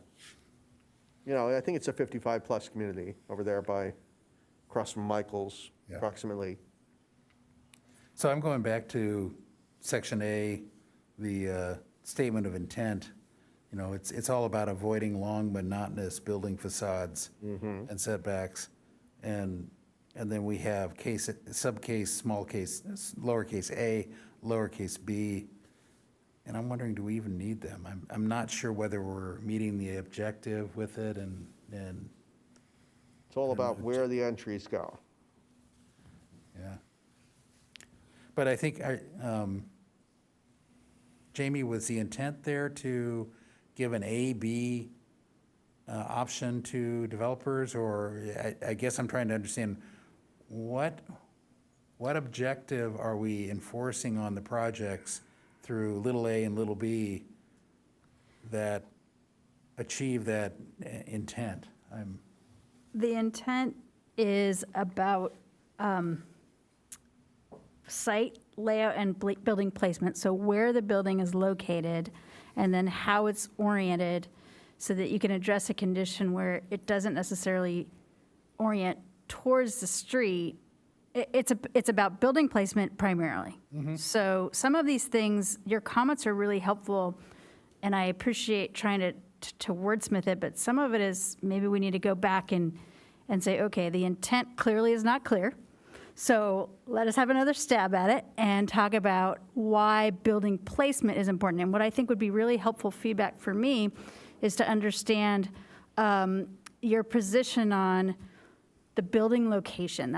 That's clearly a design fundamental that we feel like really is the relationship to the street and how the buildings are oriented and are related to that street frontage. And that's what this section is intended to cover. Okay, but it's both orientation and placement. And I thought A and B, little a, little b, are more having to do with orientation. And that's. Yeah, and the options are based on the size of the street. So if it's a primary corridor that has a similar or like condition, then the interest would be for that building to front towards that. But if it's a very large development, it's a very large corridor with high traffic volumes, it's not the most ideal condition to have those entries right on that primary corridor. And so the intention would be that your buildings would be oriented and having your access for the people, pedestrian access, to be inwardly focused instead of outwardly focused. And my opinion is, I think that's up to the site design and the architect. And I can't think of a street where I would want to rigidly enforce, those are all facing away, those are all facing towards. Not a single street, not El Camino, not Encinitas Boulevard. I could see them being both. I think I see people walking on every one of our streets, which is great. And I think Steve, you made the point earlier that you'll never get more people walking if you don't orient towards it anyway. So I would be open to striking A and B, or in essence, striking A and B, if the intent is to rigidly define orientation of the main entrance. if I could add to that, I see the value in A. I think B is intended to be, there is an exception given in A that says if you're on these higher capacity streets, you don't have to comply with A. It seems like B is saying if you're not complying with A, you're going to comply with this. And I think we could strike B completely, because if you're not complying with A, I think it would be at your discretion whether you do face build entrances to the higher capacity street at your choice, or you face them to an interior courtyard. But I think the city's goal is on these other than collector streets to encourage buildings to face the street and, Unless with it's a interest. collector or higher. And we've given them an exception. If it's a collector, it's on you. You choose if you do a courtyard or you do a. I think that's what you're trying to do. Okay. So it sounds like your intent was what I'm agreeing with, and Steve, and anybody else? Yeah, I agree. Okay. So, any, And what is C, or now B? What is its intent there? Mixed-use residential development with external entries as opposed to buildings oriented adjacent to the street. I think C, in my mind, essentially just reaffirms A when it's a mixed-use building. A is, presume it's an all residential project, this is what we want. If B, or the old C now, which is now called B, that's just saying it's if it's a mixed use, right? Make sure that you have entrances that face the street. Although I'm thinking of the lofts, which was mentioned by several people as a development that they liked and appreciated, and all of the residential access is away from. But the commercial is all access. I would say the commercial is entryways off the main street. Right, and all the residential on that one is aiming towards the back. That's fine, because they have Is it- entrances that face the main street. Don't they have an, yeah, isn't there like an access way though that's off the main? It's not, they're not. I don't know that part of it. I'm trying to think, which one of the What? lofts? Which one are we talking about? The one right here? Lofts, it's, yeah, the one right. Moonlight Lofty Lofts. Coffee, right, Moonlight Lofts, right at Encinitas Boulevard and 101. Can you not access those units from a front I think entry door? You access it from their internal alleyway that goes through.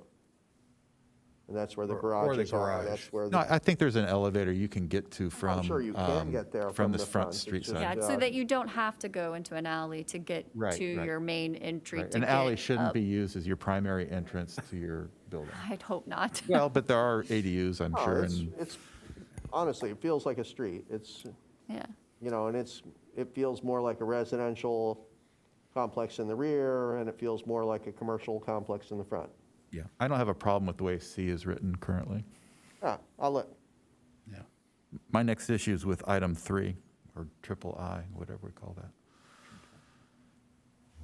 oh yeah, I was just talking about corner lots. Okay, let's, let's see, time check is we're 55, no, an hour and 55 in, and we're about half, We kind of half got a hung up page. on item 1A. But I'm hoping we'll and A. get into a stride here, but the idea is to give staff feedback, so, okay. My question 3. on item 3 is, what is the necessary view corridor, and are we mandating that they give up private property for public use, for gathering and dining? I agree with the concept that a mixed-use development should address both streets. Is the necessary view corridor the view triangle at the intersection? Yeah. Okay. Yes, That's that's my the view, that's understanding, the but- triangle. Okay, so is I can, that we can reword it a to the triangle, the view. visibility- I Okay. And- like the triangle. I think you're right. The wording is going to be misinterpreted by a lot of people, so. And is that anywhere in our parking manual, or that we could just refer to it directly, parking or a view triangle as described in such or such code?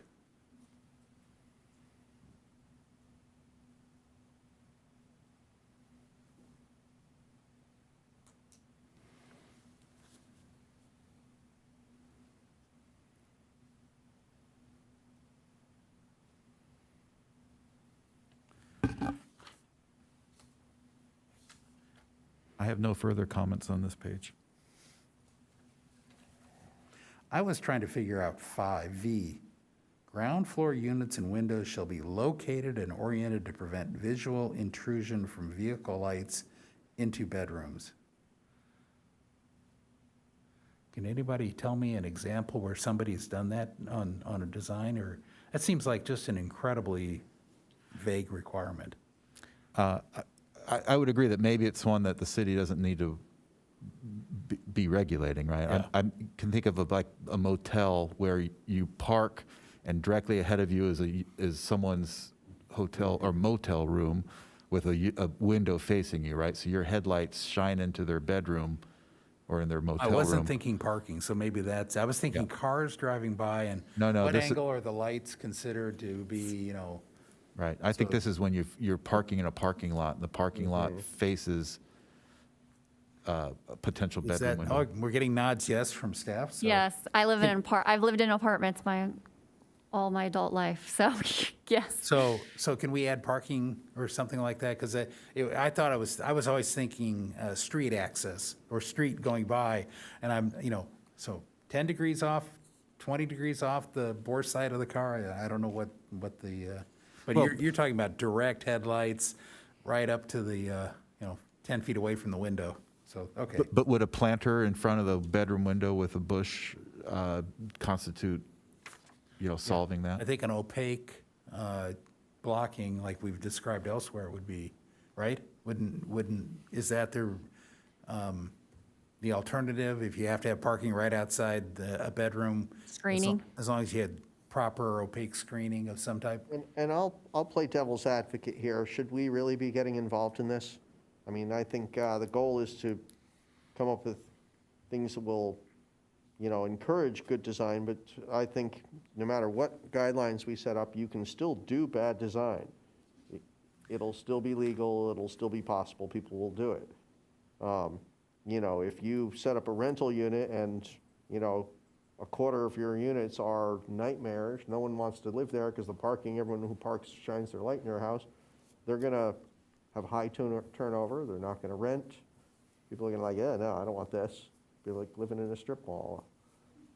I don't So, know. I mean, is it up to us to make it so that a developer can't do this, or, Well, I think it's a design you know? guideline.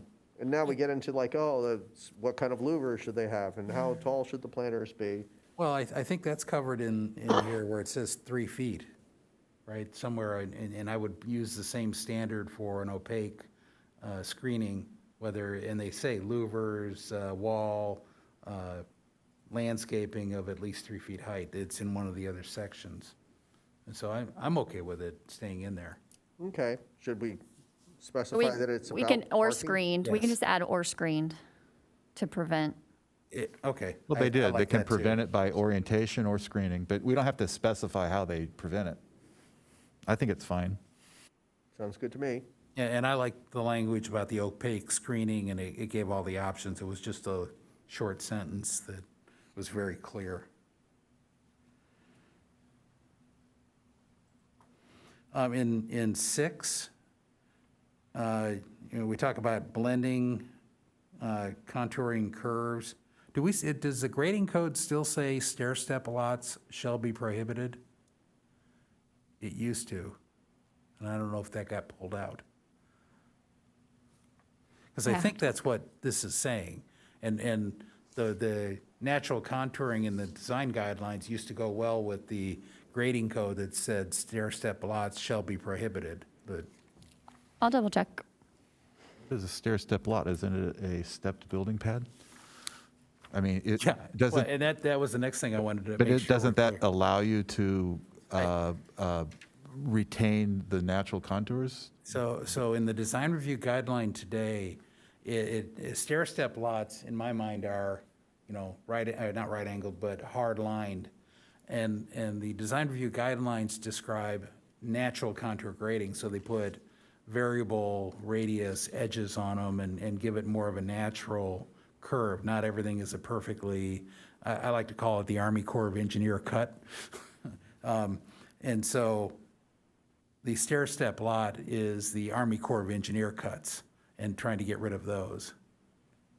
Is that governed by the wall and fence regulation elsewhere in this, like the wall height? are you talking about building a retaining wall to step between lots? No, no. This would be the stair-step lots where you have the 100% of the lot graded flat, and then non-contour grading, and then 100% of the lot, except for the grade, Yeah. flat. And what our design review guidelines have always encouraged is to give it a much more natural look with rounded edges and more natural grading. And so I think the intent of this item was to give a more objective requirement. And so, graded lots shall be rounded and contoured to blend with the existing terrain. That is straight out of our current design review guidelines. I would propose adding in the stair-step lots shall be prohibited, which may already be in the code, but I didn't have time to go check. Because that's consistent with our general plan. And that's what when they say stepped building pads, I think that's what they mean. As opposed to a flat building pad, rounded gradient down, stepped building pad, round, those are acceptable. It's just having the Army Corps of Engineer cuts in between. But if you're dealing with, not twin home, I guess, but kind of townhouse type units that are only 5 feet to their property line. Yeah. Right? They're going to only be 10 feet between units. Do they have the space or the room to create a curving contour between the pads? They may. Yeah. And this is going to occur in a space that is maybe not facing a street. It's not really visible to the public. Well, we're talking multifamily here and mixed use, so I Well, don't know. we're saying, Yeah. I thought we defined multifamily as any project that was 2 or more units, detached or attached. But I thought we also said this document doesn't apply to multiple single-family. We got both yeses. So Hey, we're both right. we're in a very narrow description. That the applicability paragraph is going to be uber important here, so we can all keep it straight. Because when it goes to city council, they're going to have all the same questions and maybe even be more It would confused. be nice So to- someone building 4 detached structures on a property, that would be considered that would be governed by this document. Yes, if they're all multifamily. Well, I think we're cross-terming here a bit, right? You could have 4 single buildings for a single family built on one property. They might have a condo or some shared driveway, right? That would be multifamily, and there's going to be a space between those buildings that may need to accommodate a grade change. Are we saying that everything has to be curved? Let me ask, so when we say multifamily, do we mean multifamily zoned? So we're talking R11 or above, right? And if we're talking single family, we're talking R11S or less dense. Yeah, so this does not apply to anything on any single family zoning, R11S or the lower R8, R5, et cetera. I'm going to defer to Anna on I know that duplexes are allowed in some of those Right. zones. It's But exactly- other than a duplex, I don't know if a quadplex or, Right, so I think it's more for the product type. So yes, in some single-family zones, you may have some duplexes that would be allowed. So I think we should look at it more towards a product type, which is 2 or more. The one thing, and I'm sure we'll go back and look at defining all of this very clearly based on the comments, but I think the single-family detached is what's not covered this evening. But would you, Jennifer, I apologize, if it's one lot with multiple single-family detached, we normally would call that multifamily because it's multiple lots on one, but because they are detached from each other, I'm assuming that those would not count as well towards these this evening, and maybe we can look into that. yeah, you're going to have to explain that to me one more time. Okay. Because that to me is like a subdivision and single-family homes versus like a multiple family development in which, let's say I have 4 condos, but they just happen to be detached, Okay, so which this would, I would Let's try consider this apply A couple of to. examples and see if we can pin them down. So like the Vulcan 12 project, which is right just north of Paul Eckie Central, next to Sierra Mobile Home. which was, it was Sierra Padre, and one day soon it will be 12 little homes. Would this apply to that, or not? Would I gotta look at it one more time, but I think, isn't that an attached product? it's Isn't like those 12 little condos? houses. No, it's separate. Weren't they subdivided into 12? Is it a I think it's- condo yeah. or is it, It was a density bonus project with 12 two-story, zero lot Yeah. line? I think they were zero lot, they got a waiver They have on their waivers, yeah. backyard setback, and they had the BMPs running between the middle row, but it was pretty minimal. There's a little Let me look at cul-de-sac. that one specifically because that's an interesting one to use as an example of how that would work. Yeah. So I think the fundamental difference would be the number of, whether it's a subdivision or not. Well, I take that back, whether it's one lot or not. Are you saying a condo of 2 or more would fall under this as multifamily?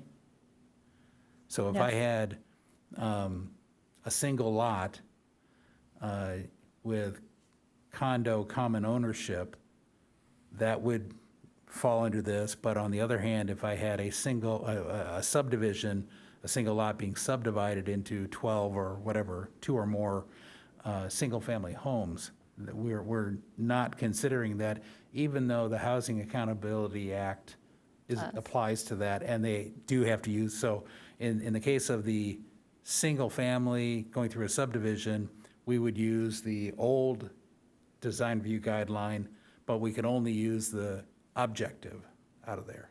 Okay.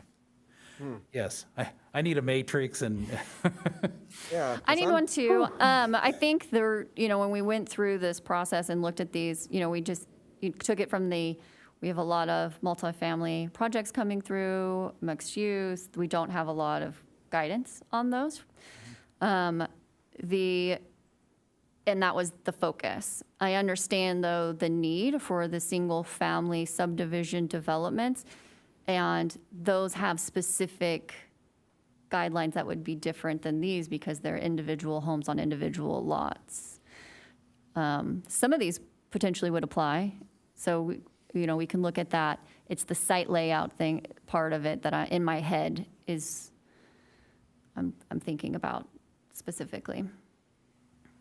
And if I can go back to your grading comment, Steve, we do have a provision in the municipal code that does have exemptions if it's not visible from the public right-of-way or adjacent streets. So there are some exemptions that are embedded in the municipal code for situations like you were describing. Okay, that satisfies me. okay.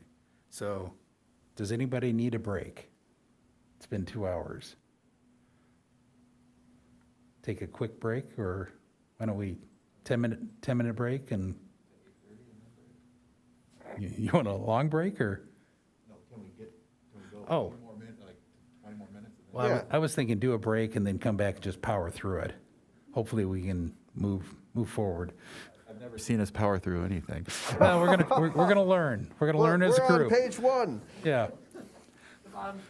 Get it. Yes, let's take a break. Okay, so Let's look at, I like the way you let's think. break and come back at 20 after 8 o'clock. And remember, your mics may be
Okay, are we back? I think can you bring up the, there you go. Okay, now with fresh wind in our sail, we will move forward more quickly, I hope. So we're section VI there, or? We're done? So we on to the next page yet? I am. Sorry about the parking. Shall be located in the rear. I remember one of the recent projects we looked at, they had center parking. Is that true? It wasn't necessarily in the rear. There may have been apartments behind it too. Is that considered in the rear? Which project was it? Well, Can't re- think of like, there's been a couple with wraps. I mean, Right. the one we just dealt with last time around. I think the goal here is that the building should face the street. So as long as a building is facing the street, and then there's parking, even if there was another building, that would be okay. Yeah. It's not the most rearmost thing, but it's not on the street side. I had the same confusion. I think I wrote down, what about below grade or Texas Donut would be the other. So there's a wrap. So that is the intent, and we can clarify that. Yeah. So the idea is what Steve said. Correct. Everybody agree? Yep. Okay. Moving on.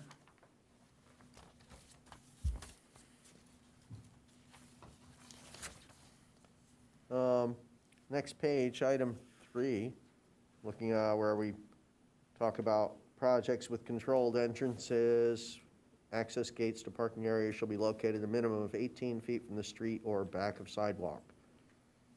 And again, I'm thinking to the project we just dealt with last time, where we had a lot of debate on how much stacking area we should have before a access gate to a parking area. And it was significantly more than 18 feet, my recollection. 18 feet's a pretty common Is it? number. Okay. 20 feet is a But common if it's the main gate for all the, like, I always looked at the Pacific Apartments, which is on Garden View, and that was a good example that came up during that project. It has a below-grade garage with probably 18 feet to the physical gate, but it's got a whole parking lot behind, in the rear where the main entrance is. So it doesn't, it needs the 18 feet for very sporadic usage, but for deliveries and everything else, they're all going to the open parking on the rear of the project. So this is one of those cases where I think the size of the project and how much the traffic is going through there, we have to somehow quantify that and increase that number beyond the minimum for a project like we reviewed on Quail Gardens Drive. Maybe X amount more feet for units greater than whatever, 20. So For- if it's for 30 every- units, then it's another Yeah. For every additional 20 units or 40 units, pick a number, it has to be 9 feet more, or 18 feet more, or something like that. And then I thought, well, do we also allow for dual lanes? So it's car stacking is what we're talking about. And so at what thresholds would we need of units and traffic would we need? And while we're at it, we should probably consider non-gated parking requirements because I think one thing that would have solved the Quail Gardens Drive project issue is if there was a design requirement that said, there has to be so much either visitor or delivery parking spaces in addition per number of units, and maybe 1 or 2. But and they claimed they had that because they claimed, well, you can park in a circle and. But those spaces are excluded under density bonus. So a R30 site is not required to provide visitor parking or delivery parking. Okay. Well, in that case, they'd be exempted, yeah. Yeah, it wouldn't apply to them. But this is talking about a multifamily potentially, and potentially a large multifamily that's not, Not necessarily an R30. yeah, not an R30, but it could be a density bonus. But I think anything density bonus does or R30 zone does is over and above this design review. So this should be targeted at the mixed use, the multifamily, small multifamily, large. So I'm looking for something to differentiate the really big projects from the smaller projects versus the mixed use projects. So can we just give that kind of recommendation and, okay, got a thumbs up. Jamie gave it. Anybody disagree with that? Nope. Okay. So, yeah, you're suggesting something along the lines, if it's 100 units, it should have queuing for 3 cars, or it should, Yeah. something. Yeah, and it could be an algorithm, a quantitative algorithm, or it could be small, medium, large, and we define what that is, and we use it consistently through the document. You know, I'm good with moving on. yep.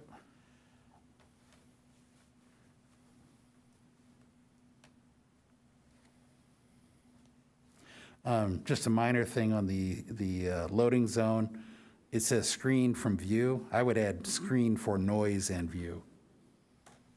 The idea being that if you're adjacent, or what it says won't be immediately adjacent, I think we ought to put a minimum distance in there, like 25 feet from the residential unit.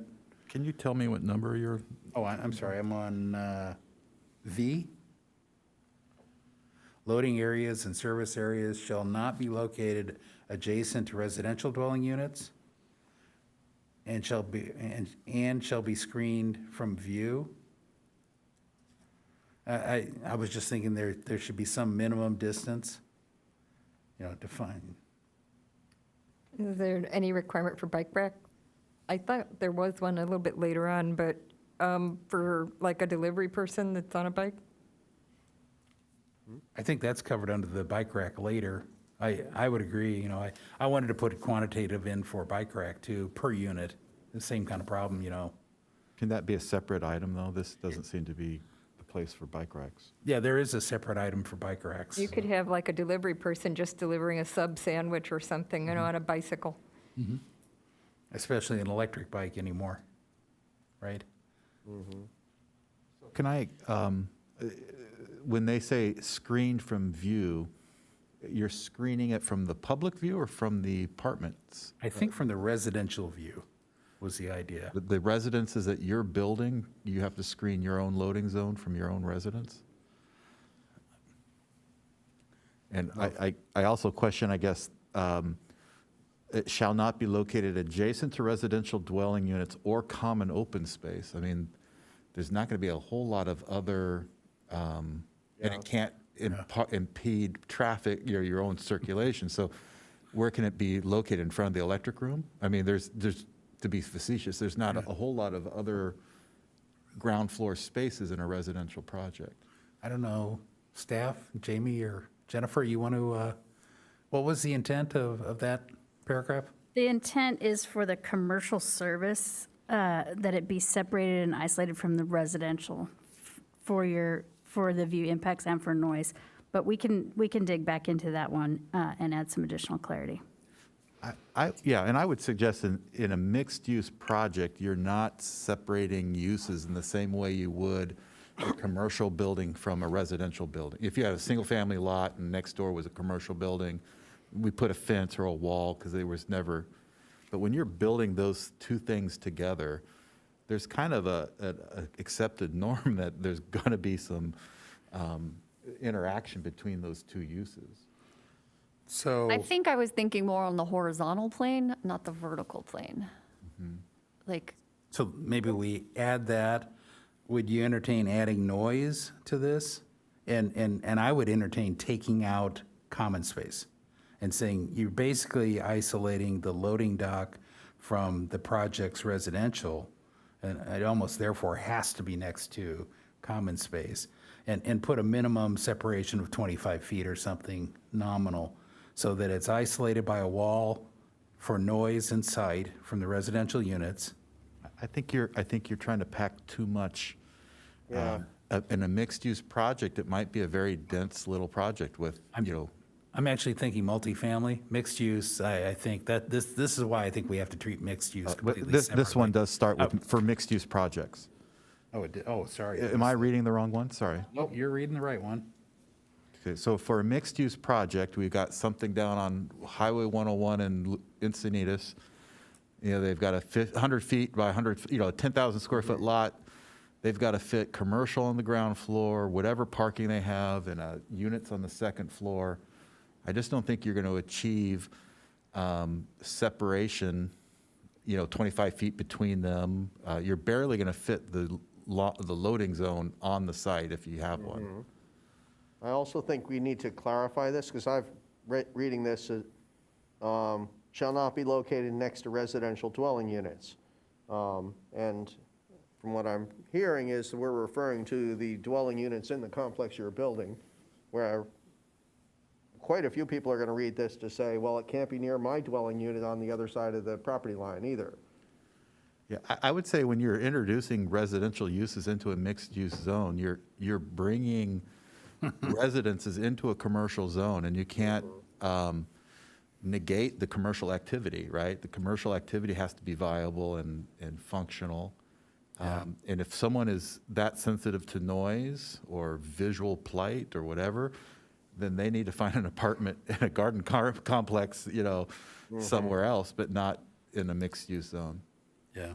But I mean, is the intent, this is having to do with the residents of this structure or complex being built and not the neighbors? Talking about V, where we say, shall not be located next to residential dwelling units. Is that the neighbors or is that the residents? The intent was internal, but I'm inclined to agree with the commissioner that, the market will likely drive this, and there is an intent. So if this one is one that you decide that you want to strike, I don't think that's a terrible thing. I would strike it. Because I think, most people would be concerned about, I've got my house right next to this huge complex that's being built, and you decided to put the loading dock next to my bedroom because I'm on the other side of the lot, and heck with me. I think that those are scenarios. I think there's other provisions within the code when it says you're in a commercial zone adjacent to residential zones. There's added walls or screenings or setbacks and height, other things that try to address that, I think. Just want to make sure, since this is going to be kind of overruling or, replacing existing documentation, I want to make sure we don't lose certain protections. Yeah, that's what I was just going to expect. say. I was wondering, is that protection actually subjectively codified now and therefore going away on these types of projects, and therefore we do need to capture something? I think they're pretty objective. Isn't it a 6-foot wall that separates them? Correct. So it's a municipal code standard, but it's when you're adjacent to single family, not other multifamily. Okay. I think when it's mixed use, you really do need a bike rack, to provide that for people who come up. Let's say you have an ice cream shop in your mixed-use facility, but other kids who don't live there might come on their bike, and they need a place to be able to lock up their bike. Aren't bike racks governed by the parking stand? Aren't you required a certain number of bike spaces per cars? I don't think it has to do with the loading zones. Yeah, any of these mixed-use type projects really need to have at least one bike rack, But that's already. like a 6 bike rack, something like that. Yeah, and I think that comes up in section 1HV, long-term bicycle parking shall be provided. So we have an item that talks directly to bike storage or bike parking. So we should make sure that has the right wording when we get to it. Right, and we'll get to that, because that one talks about long-term resident. Yeah.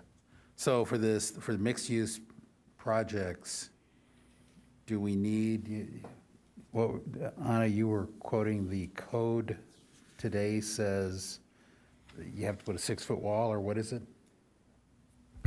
I don't have it on my screen, but I Oh. can pull it up and read it word for word. But yes, when you are in a commercial, and I believe also mixed use, when you're constructing mixed use or commercial, and when you're adjacent to single family, some language says single family zones, some language in other areas like specific plans may say a single family product.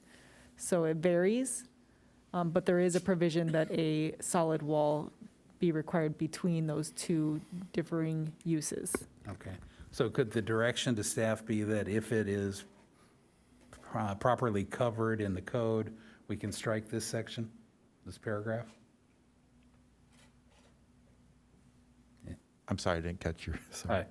We We would strike this section? If the protection, at least for single-family neighboring zones, is in the code, can we strike this paragraph? Yes. I hear one yes, I see another nod. I'm looking for consensus. I've got a hum. It actually is nicer being in the room with you guys. Yeah, you wouldn't have heard my otherwise. This code section, seems to me, Kevin, is addressing purely the on-site relationship within a mixed-use project of how the commercial portion of the mixed use interacts with the residential portion of the mixed use. And it just doesn't seem like that's something we should be, And I think that was the intent, but I'm going beyond that in my thought process, and I want to make sure we're not leaving neighboring properties open too. So- and I'm agreeing with you that I think that's covered in other sections, and I think your comment was, if it's covered in other sections, we don't need this section at Then all. staff can take it out. I've got 3 out of 5, and I'm just looking for any, I'll say cut it. okay, so I'll go along. Susan, do you? If not, we'll move on. So it sounds like we have consensus in the direction.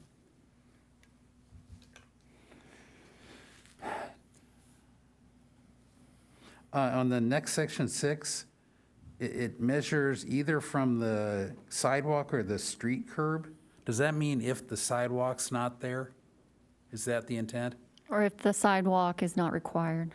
Okay, but yeah, I thought a parenthetical, if sidewalk not present or something, to clarify that, because, With these projects, I would assume that we would be requiring sidewalks when that is identified within that road standard, that we would be putting in a sidewalk, and then it would be 10 feet from that, because then you're having a pedestrian walkway right there. yeah, but we all know that there are exceptions to every rule, so I just want to make sure we're measuring from curb if there's no sidewalk there or required, and, so, okay. Is 10 feet a new number, or was that part of the old code? I mean, can I we, don't remember.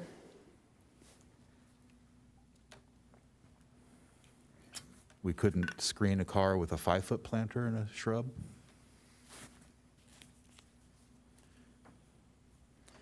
I don't know, when it's neighboring a single-family zone. No, but we're only it would talking be about. 15 feet. We're so- only talking about, oh, I see what you're saying is. Yeah, I'm is it saying comparable. Right. that's less. I mean, that, so, But it seems, if you're in the street driving a car, you're screening them from seeing other cars parked on the side. You know, it's like, well, we're all driving cars. Seems more pedestrian oriented. I don't know. I think that was, Again, I think, Yeah, I think there's a scale thing here. I could see on a 1 acre site with, multiple apartment buildings around with all surface parking, that's one thing. But in a 10, 15,000 square foot site with, fewer units and tighter constraints, setting aside 10 feet, the length of your building or the depth of your lot is a significant taking of land that could have been used for, the development.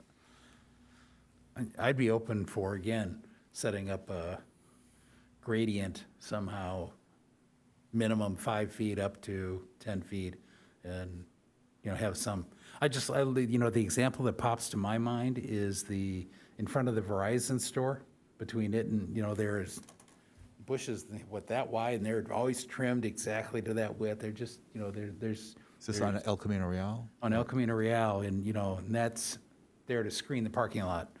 And it doesn't do a very good job. So.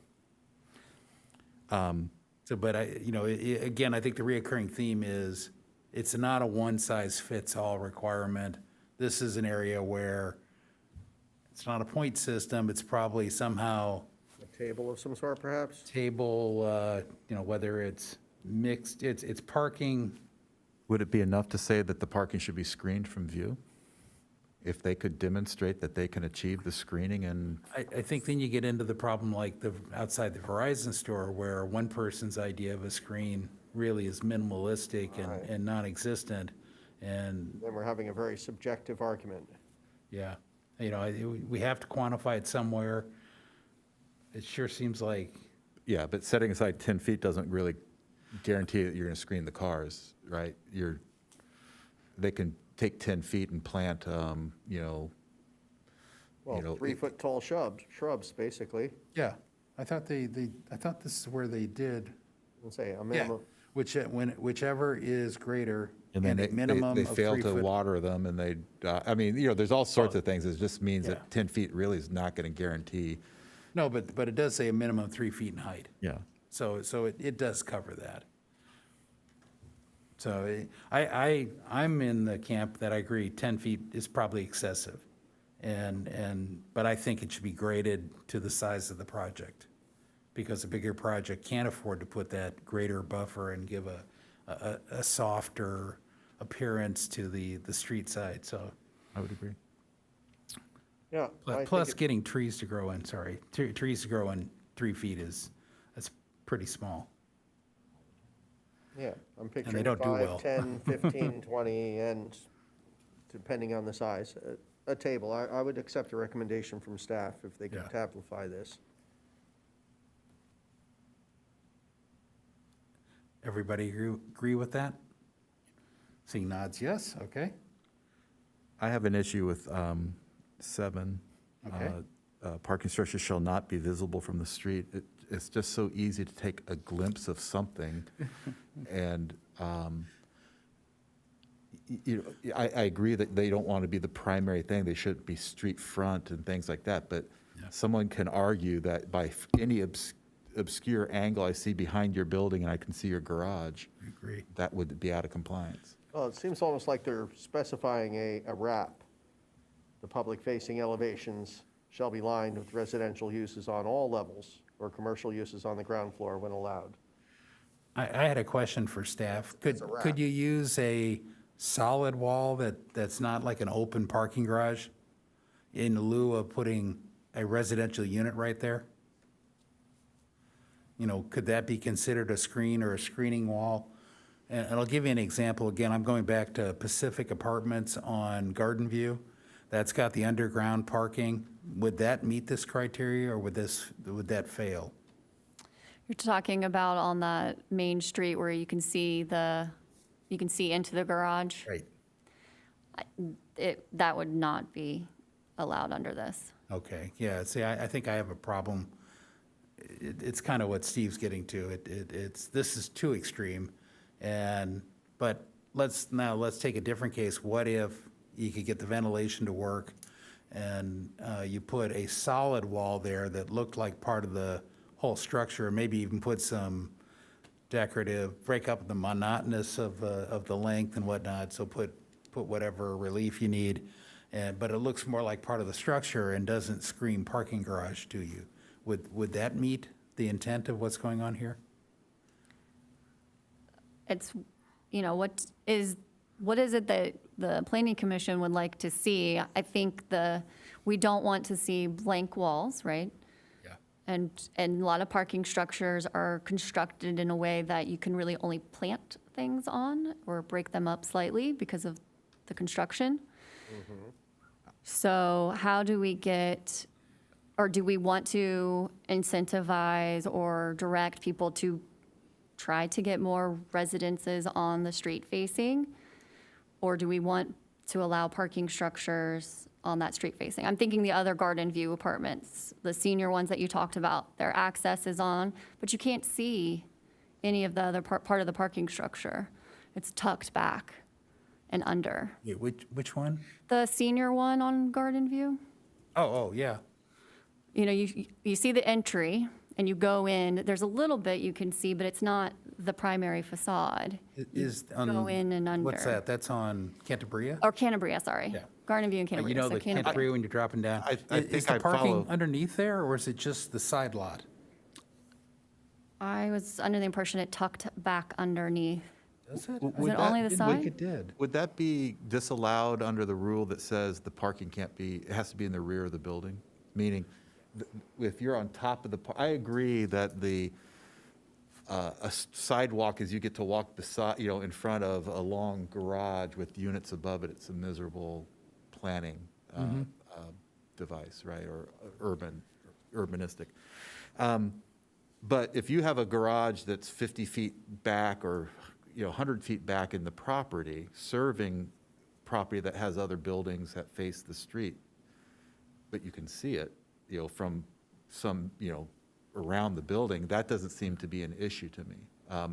So I agree, if the parking is up at the street, it should be not just screened. We really would like to encourage residential units with windows and doors facing the street, like we talked about earlier. But if you've kind of done, whatever, you put your unit out there, and then the garage happens to be in the middle of your lot, I don't see a problem with seeing that, or, The intent is what you're talking about. The intent was the visibility of the street, the primary street having more habitable or pedestrian spaces with the parking in the back. So we can clarify that, but that was the intent. so I think there's some working number probably within the front 30 feet or front 50 feet of a property, no garages should be.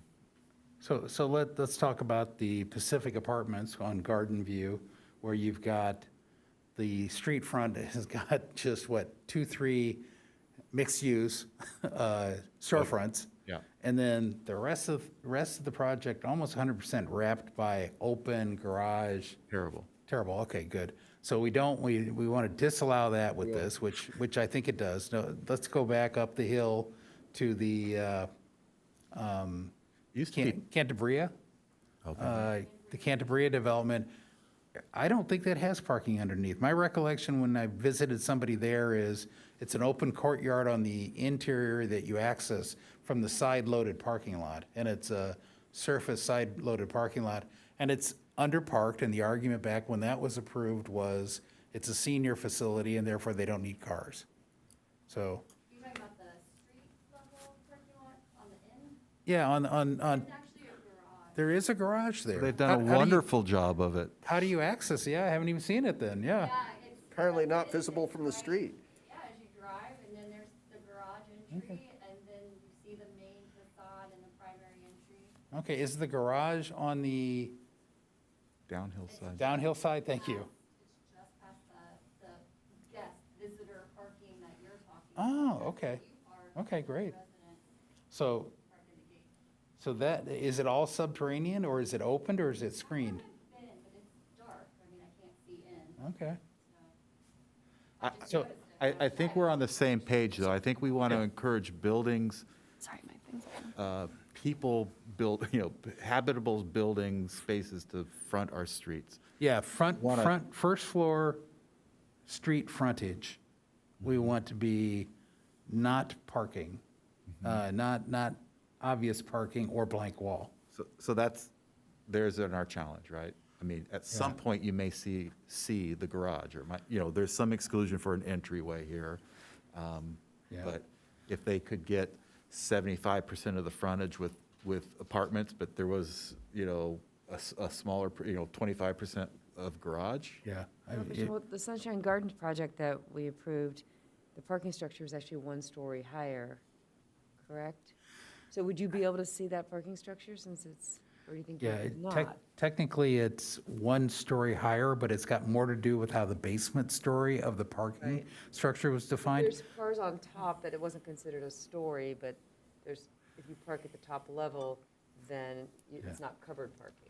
I think, But right. would you be able to, I'm just wondering, would you be able to see that parking from the street? I don't think so. I don't think you would. So- I think it would Not, be how they certainly present not it from on the the pedestrian elevation. level. They could show that you So couldn't see it. so I think we're all on the same page. Yeah. Is the intent is that we want active fronts, right?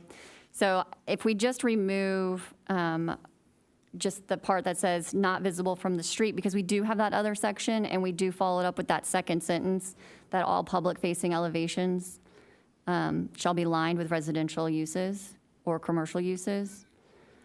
And then we can build in, again, that except for the parking structure entrance component. Yeah. I would agree, strike the first sentence I kind of like the way Steve said it with 75%. In other words, I think we could allow for 25% screened parking usage if it's screened from view, but it could still be there. My concern about 100% wrapping a project in residential or commercial is you end up with a Texas wrap every time, just about. And I don't want to be, there are going to be times, because every time I put a residential use, I have to put a hallway. I have to consider, do they want to have neighbors or not? And I think you just force everybody to go, well, Encinitas now wants Texas wraps everywhere. So I would entertain, if you could, 25% allowed for parking or some other threshold, I'm not sure. I think, Steve, you would go with that, right? Yeah, but, So 75% of the public-facing elevation of garages should be concealed by residential use. or commercial, yeah, or common space. I guess residential use would include common. So, Really, any space other than parks. yeah, okay. Even if you put the utility cabinet, like, Going once, going twice, sold. Excellent. Let's see, where does that bring us to? Now, I had one more on garages. In the old design review, when you have a series of like condos, each with their own dedicated garage, think of like the backside of 1967 Vulcan. They had a requirement that they be not all in the same plane and not all perfectly regular. Would we want to add something like that where for projects with 5 or more single or double, private garages, that the wall plane has to be varied? The plane of the garage has to be varied? I like that, because, we haven't dealt with massing or wall planes yet, that's coming up. I don't like that, because if that was the example, all of those garages faced away from the street. None of them were street facing. At some point, you have to allow developers to solve the issues of circulation and getting things into cars into garages. And if you're already saying they've got to line, that the buildings have to be in the street, the primary entrances have to face the street, at some point, you have to give them some ability to fit this stuff, right? What about street facing? Would that be, I'm just trying to replicate what was in the design review guidelines today and trying to turn it into an objective. Where we don't end up with rows and rows and rows. Well, I suppose Fox Point Farms did that to a degree too, right? They had rows and rows and rows of single garage doors for private garages. And- But they faced into, I'm not familiar with Foxmore Farms, Yeah. but they faced into the private drive of that project, right? The buildings that faced the public street had units with entries and windows I'm and, trying to remember what Sidonia did, because I think they had small, single-family units along Sidonia, as I recall. They did, and the garages were for internal of the project because there was no vehicle access Oh, okay, on Sidonia. okay. Well, since this one only applies to multifamily or mixed use, I guess, yeah, it's kind of moot, so. And I should apologize to everyone if I seem distracted. There's water coming out in one of our bathrooms, so I'm handling that remotely. Okay, are we on to pedestrian circulation and access? I'm trying to understand how I guess, or single I, how that's an issue to the city. I mean, I think ADA requires that an accessible path connect all building entrances and common area facilities. So do we need to regulate residential units, what does it say? Pathways, walkways connecting residential units to all common areas, parking areas, and adjacent transit stops, common outdoor areas, mailboxes. I think that's all required by the law. I mean, that's the ADA, I think. Any comment? I think these couple are, and there's more about that as far as pedestrian walkways. I think they were all subjective, and we just didn't want to lose them, and we wanted to make them objective. I mean, I think you're saying that they'll happen anyways, right?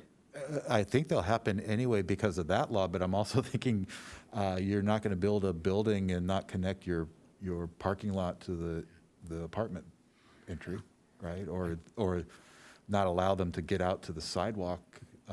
I didn't have a comment on this section, so I think it may be a little redundant, but I mean, I can picture scenarios where maybe the low-income apartments only dump out onto the street, and the other apartments open up into the beautiful interior courtyard.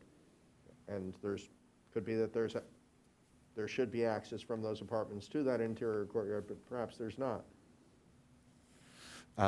If they offer a common amenity to anyone in the project, that common amenity has to be available to all persons under the ADA, not whether it's Okay. affordable or not. Well, So wasn't there that project downtown San Diego where they actually had like a rooftop pool and workout area, but they only were going to allow access Oh, yeah. to the regularly priced units and not to the low income?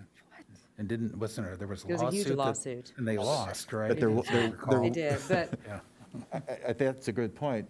I think, but this isn't addressing that, right? This is saying there should be a physical connection. That project had a physical connection. They just weren't allowed They to just use it? were putting a restriction on who got to use it. If I can just add, so as a reviewer of projects, I have seen areas where the ADA is being provided, but other pedestrian kind of, I guess, more amenity walkways are not incorporated as much. So this may give a planner the opportunity to look at it holistically from, you have your required ADA, but you may have, some missing links that may make sense to access all of these amenities or mailboxes from every area. And that was kind of my logic when I brought up some of the other things that were missing. It's nice when the planner's sitting down with the applicant to go through the checklist, and, we know this document applies to this project, and so solar integration should be included in there, and everything we had in the old document, so. I don't have a okay lot with- invested in it. I think it's a redundancy and a moot point myself. Yeah. But Yeah. if it's there, it's I agree, it's It also redundant, feels it and, doesn't do any harm. yeah, fine. so shall we move on to section D, common and open space, or private and common open space? I was confused by I and II, and it's one of those that I think the dimensions have to vary either proportionally or with the size of the project or the number of the units. I remember this. This was one of the examples in the HCD document talked about, well, we want to make sure that people don't say, oh, you got to give 30 square feet, and it's 3 feet by 10 foot little strip along the parking area. That's shouldn't count as open space. Or you shouldn't be able to meet your guidelines by giving, narrow little sections that are too small even for walkways. So when it says 6 feet in any direction, does that mean it's got to be minimum 6 by 6? 6 by 6 is the way I read this. I'm not sure if I agree with that, but that's what it says. And So the standard is in the zoning code of what that size is, of what the required private open space that needs to be provided per unit. And then that minimum has to be 6 by whatever then makes up that total square footage. and so the current requirement for private open space is, 100 and, For the private, it's 100, and then the common, it's 200 per unit. But the R30 does allow for combined common and private of 300. okay.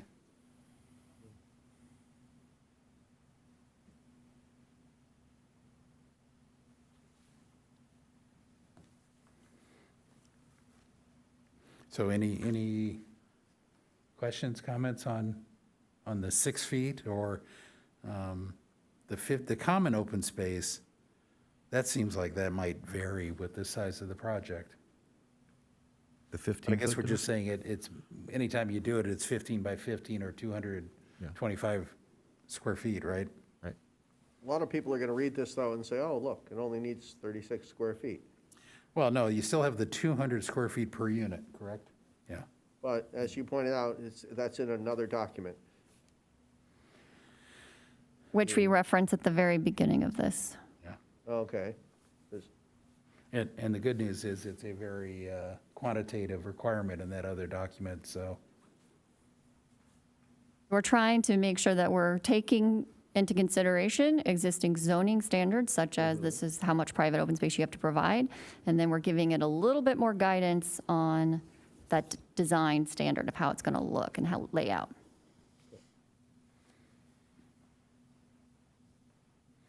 Okay. Any other comments, questions on private and common open space?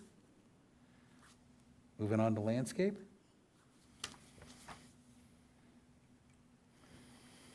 I think all projects proposing, and I would add the words more than 500 square feet, because I think that's what the intent was.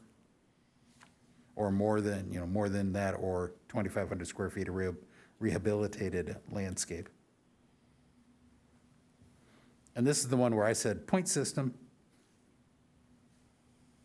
Anybody else agree with, this is a good use of a point system? Yes. Especially in calculating the 50%.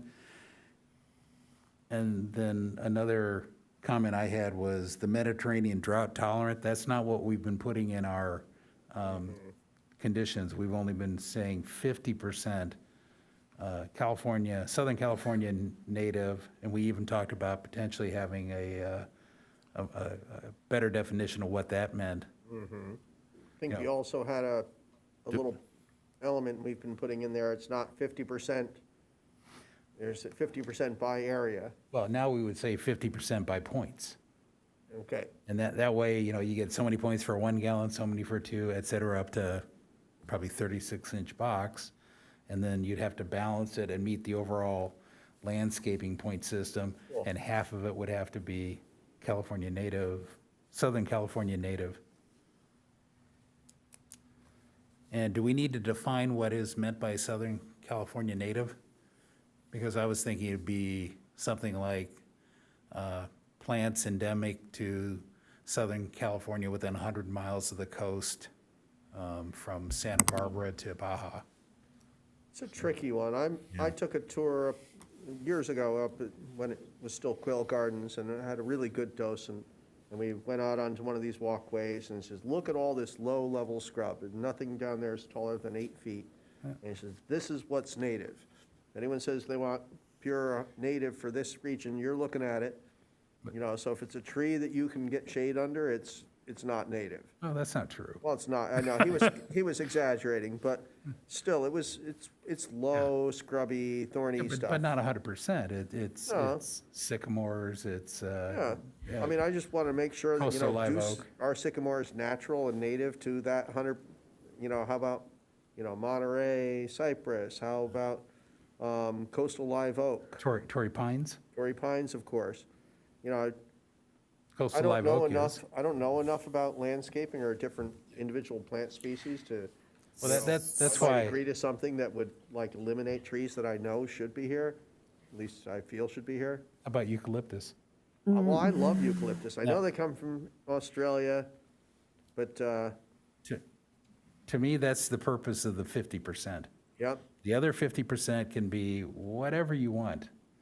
But the whole idea is trying to get more of the world to what grows here naturally, and that the, you know, I have a large natural area in my backyard. And what I've noticed is the native bees all spend their time on the deerweed and the coyote bush and all the natives. And the honeybees are on all the ornamentals. So, you know, my position is that the closer we get to what's here before and the more we can drive that, the better we are for water usage, the more likely the plants are going to do well. Because, boy, I tell you, the natives I put in, the real local natives, they take off. They do very, very well. Weren't we going to have it be from a palette of Southern California natives? I mean, we could do that, or if we just show that it's, if you've chosen something endemic to, and I chose arbitrarily, within 100 miles of the coast is a pretty wide palette. It kind And of if you takes go- the guesswork out for people. Yeah, So- and you can look and see what that is. Okay, I'll let You Jamie wanna- go too. I do want to say we do have the urban forestry manual, and I did have a conversation, not an in-depth one, but about this topic, but not specific to this design guidelines, but just of requiring Southern California natives. And the concern from the consultant, who do we have? I can't remember his name, but from Dudek, that because of our rising heat here in Southern California, that some of our natives actually aren't going to survive that heat. And so that was one of the comments and concerns about maybe doing the need for, well, that, I think there is a need for a plant palette, but I think that needs to come into that urban forestry manual that we use.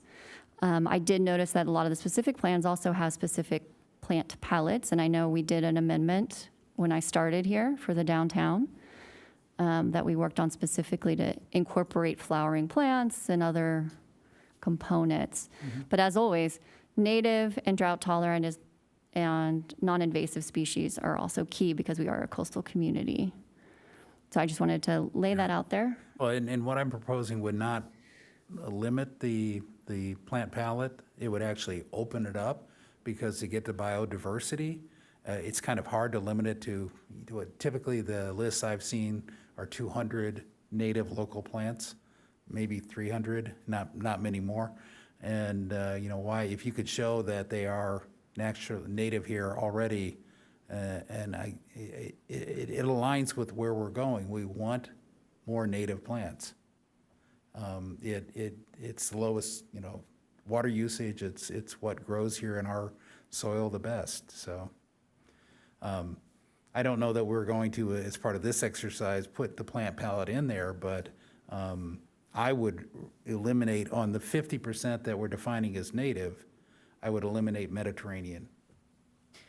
I will just add that it was our landscape architecture team that added that, and they had a very specific reason, and I cannot for the life of me remember what it was. I think it has to do with, similar to what Jennifer was saying, allowing for the intent of drought tolerant. But my suggestion would be, why don't we come back with an answer to Okay, why but- that's in there, or what our recommendation is at the next meeting? Okay, and I just want to make sure, that's my one opinion, one of five. There are four other people up here that, you know, either would love to have Mediterranean as that 50% or not, so go ahead, have at it. As I understand it, it seems like it's the water usage, right? We're in Southern California with a limited resource. We've got to be water-wise about how we use it. So that, I feel like, is strong justification to encourage natives or drought tolerant.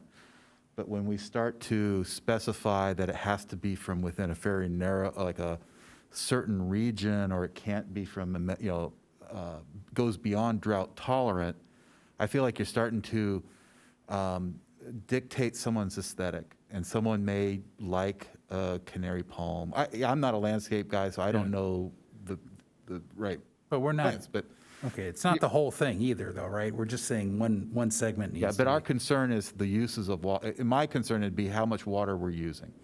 And so whether it's a Mediterranean or a Southern Californian, I'm not all that concerned about it as long as it's not over, you don't have to overwater. I don't think we should have fern gardens per se, but Yeah, one option would be to, you know, Well, you also are concerned about what kind of wildlife it supports, and it should be the native wildlife that it supports, since that's what lives here. So in addition to the water, it's helpful if it supports the native wildlife, you know? Native plants do that best. Yeah, yeah, Kevin, do you want to hop in there? yeah, I do, because honestly, I think, I don't want to specify in this design manual that will hopefully live on for years to come, specifically which plants. I think this would be a spot where it'd make sense to refer to the plant palette on file at our urban tree department. I mean, a link to an outside plant palette. And that way, the plant palette can change over time. Maybe that, like the Southern California natives we've got in there now, we're approving, 10 years from now, the climate may have altered enough where they're not all good plants anymore. And we should be adding or removing different plants. To say, I'm not a landscape guy either, so I don't have any strong opinion on this. I just hesitate to get too specific about what's allowed and what's not. Because, you know, it's supposed to be easy to figure out, but all of a sudden it's like, well, geez, you know, I don't know what grows within 100 miles of the coast. Where would I get that list? You know, I could spend, you know, a couple of days on Google trying to figure out just what falls into that thing. It's not clear. It's not subjective, but it's not, it misses the intent of the objective guidelines, which are they're supposed to be easy to comprehend and easy to work with. Okay. I would amend my earlier comment if I may, sorry. It is only 50%. To me, that's significant, but I do want to stop short of trying to dictate specific plant palettes, so. Chris, did you have anything? No, I was just going to say that we're only talking about 50% here. We should just keep that in mind. Yeah, and I don't think it's going to limit that much. And we'll hear back again, what was the intent behind Mediterranean drought-tolerant species? yeah. Because that's a good thing about that. But And I would welcome a specific plant palette that was for that, just that 50%. The tree, the arborist is trees only, and we want the full, we want Right. everything from the big trees down to the little itty bitty stuff, underbrush, you know, under the Yeah. And, scrub. But, I'm honestly not sure who's best for that. I'm sure Yeah. well, and that can be something staff can do. Ultimately, I'm with Susan in that our goal is to support the native birds, bugs, everybody.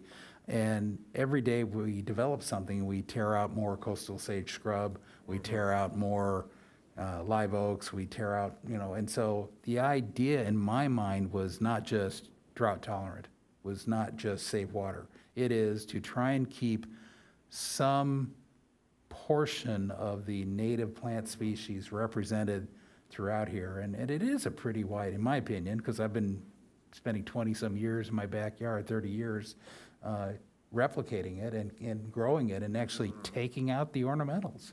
And boy, they do well. And I mean, that's all can we've say. used this exact same phrase. I'm arguing your point now, that, you know, 50% of the landscaping shall be Southern California native. We pretty much used that with a period at the end of it Yeah. on numerous projects over the last few months. So, So, okay, so we'll get the reason back and we can go through this And some more. unless it's really an awesome reason, we'll probably end up striking that. Okay. I actually have the answer, sorry. Oh, wow. So Mediterranean allows for more drought-tolerant plants that live longer and that can grow back seasonally. So some of the concern is that if you limit the options that are nice looking all year round, that you need to have a little bit of a broader drought tolerant. That's why they added the Mediterranean, so that you can get additional drought tolerant, which is the intent of the water usage and whatnot, but have BD year round. Okay. Well, I say we defer this till the next time with that explanation, and we'll have this discussion again, I'm sure. Talk fences and walls? Yep. Fences and walls. Any comments? I'd like to clarify, if I could, IA, lowercase I, bare precision block or slump stone shall not be used. Would this preclude someone from using a split face or like a ground precision block? You know, a ground face or a,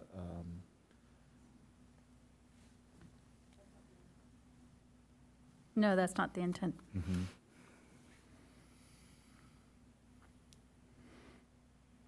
And is it B?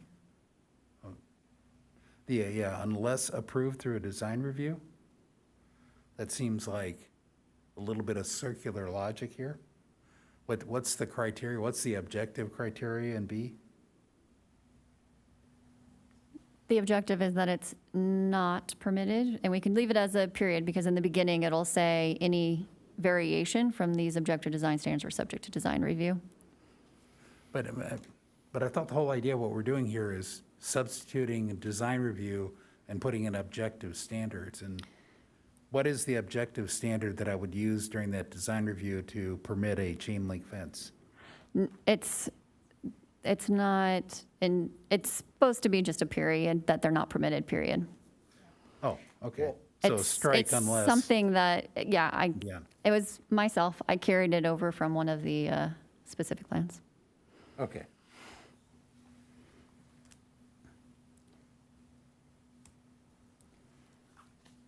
Next section, anybody? Any, in section 3, or triple I, fences and walls shall, on slope sites shall step with the topography. Would someone be able to slope it with the topography? I mean, does the wall have to step, or could it just follow the topography line? I'm with you. Should I'm be with able to you, do too. either. That would be cooler to me. Could do either. Yeah. So I like I'm this. hearing 3. Do I have 4? I have 4. Do I have 5? I feel like an auctioneer tonight. But is So there, I think we have consensus that it can be sloped or stepped. is there a scenario where a wall is allowed to exceed the fence height requirement? Well, I was going to talk about that in IV, in 4. Right now, we're saying that you can have up to a 6-foot retaining wall, then you have to have a 2-foot offset, and then you can have another 6-foot. Would you entertain a maximum of two 6-foot walls separated by 2 feet and not allow step up a, mountainside where you have a fall line that's crazy? Yeah, I'd support that. And it's like, if it turns out you're on an oddball lot and you need this, it's like, well, this maybe is one of your concessions or waivers. Yeah, So there's, if it's a density bonus. and they all are. Or at least they all have been for the last 4.5 years. Yeah. I think behind Gemco, if you go up Gemco, what's it now? LA Fitness? That retaining wall that is it 30 feet tall? 25? I think it's 30 feet tall. That obviously was probably county when that was built, but I just think that's a crime. So, and then compare and contrast, you go across to Henry's and look behind Henry's, or, it's Henry's, right? And that has a much smaller wall with a slope up. And actually, when you get up to the top, if you go in the backyards up there and look down, it's a nice sloping, natural area, landscaped area, dropping down before you hit the retaining walls. It's Sprouts. What's that now? It's Sprouts. Sprouts, that's it. I'm dating myself. Boney's, I try to go Boney's, Henry's, what's it called today? I was thinking Henry's too. I was like, oh, I know exactly where you mean. Oh, geez. Is 12 feet enough of wall height, or could it be 18? Well, that's why I'm here. That's why we're discussing, I think 18 gets pretty excessive, but I think 12 is just barely 1-story height, and I could see how these walls might relate. I don't, I'm extrapolating or hypothesizing, but I could see that at 18, you could achieve a significant grade and pad to accomplish a lot of what you needed to do. yeah. And it falls well short of 30 feet and Yeah. these really excessive wall heights. Yeah, I mean, let's say yes, and for discussion, we'll move on. We can decide at the next, but shall we say 3 6-foot, up to 6 feet sections separated by 2 feet between each one laterally? And just make it a shall so that it's objective. That makes sense.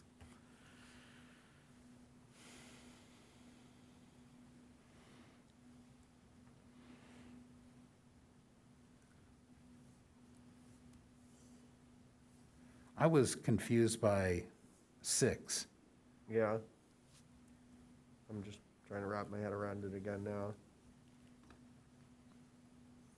I said, I don't understand it, and I struck it. Was the idea to have a portal through every Yeah. 100 feet? The intention is that if you have a really long project and there's no way to exit it, that you'd have exactly that. You'd have access points into or out of the public's. Right, so you don't have to walk 300 feet to get to the entrance and then, Would anybody entertain increasing that number to 200 feet? I thought 100 was almost too small. Yes. yeah, works for me. Staff, anybody want to express an opinion why 100? We're I'm okay with open- 200. I'm open to a different number, but I just thought 100 was going to make it look like we're punching holes through when you really only need 1 or 2 on the entire project length. If there's not enough, there's gonna be little goat paths. People will walk and make their own little paths. But yeah, 200?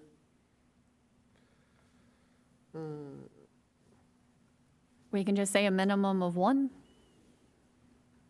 No, I agree with, because we may end up with a really long project, so I like the 200, because that's a pretty big project if you're out at 400 feet. So you might as well, I could see having 2 in that case.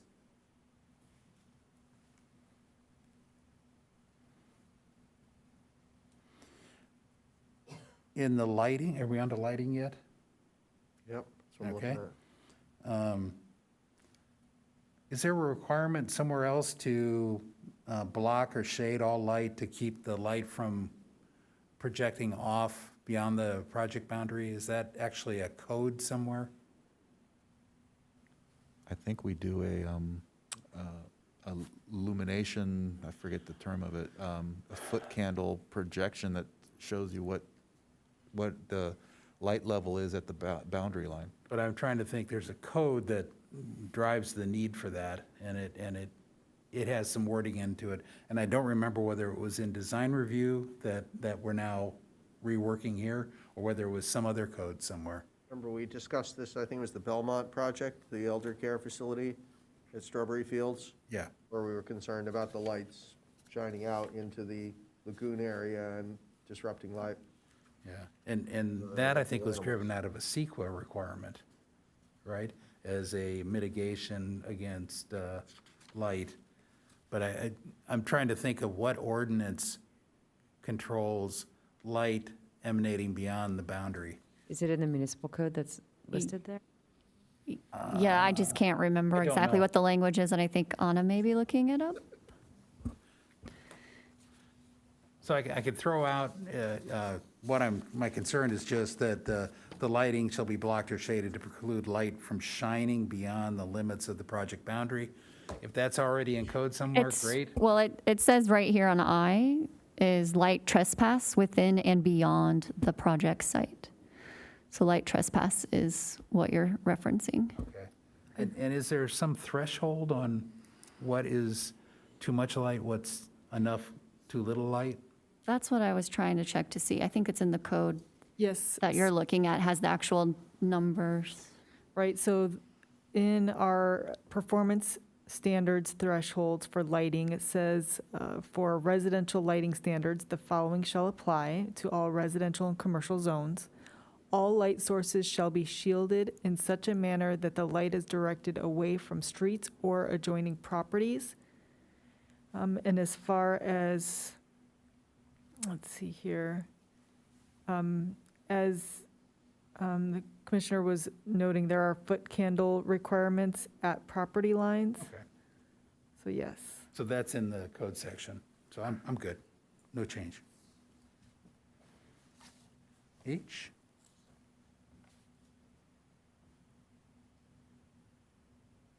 This is the section we had bicycle parking. Yeah.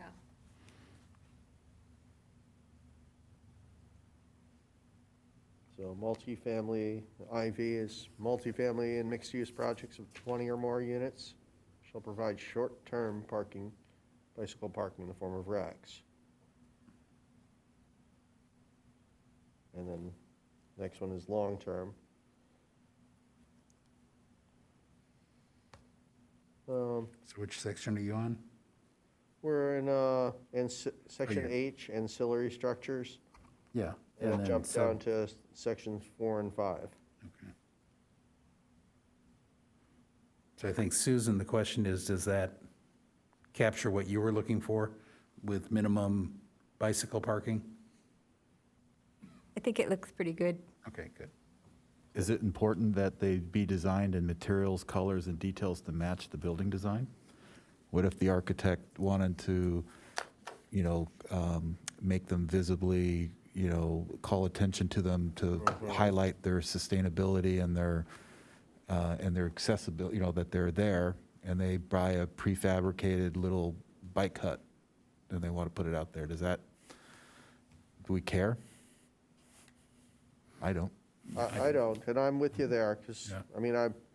I know our organization, we made a bunch of bike racks, which are a little funky looking. They're for Leucadia, and they don't match with the buildings, but they look cool. Yeah.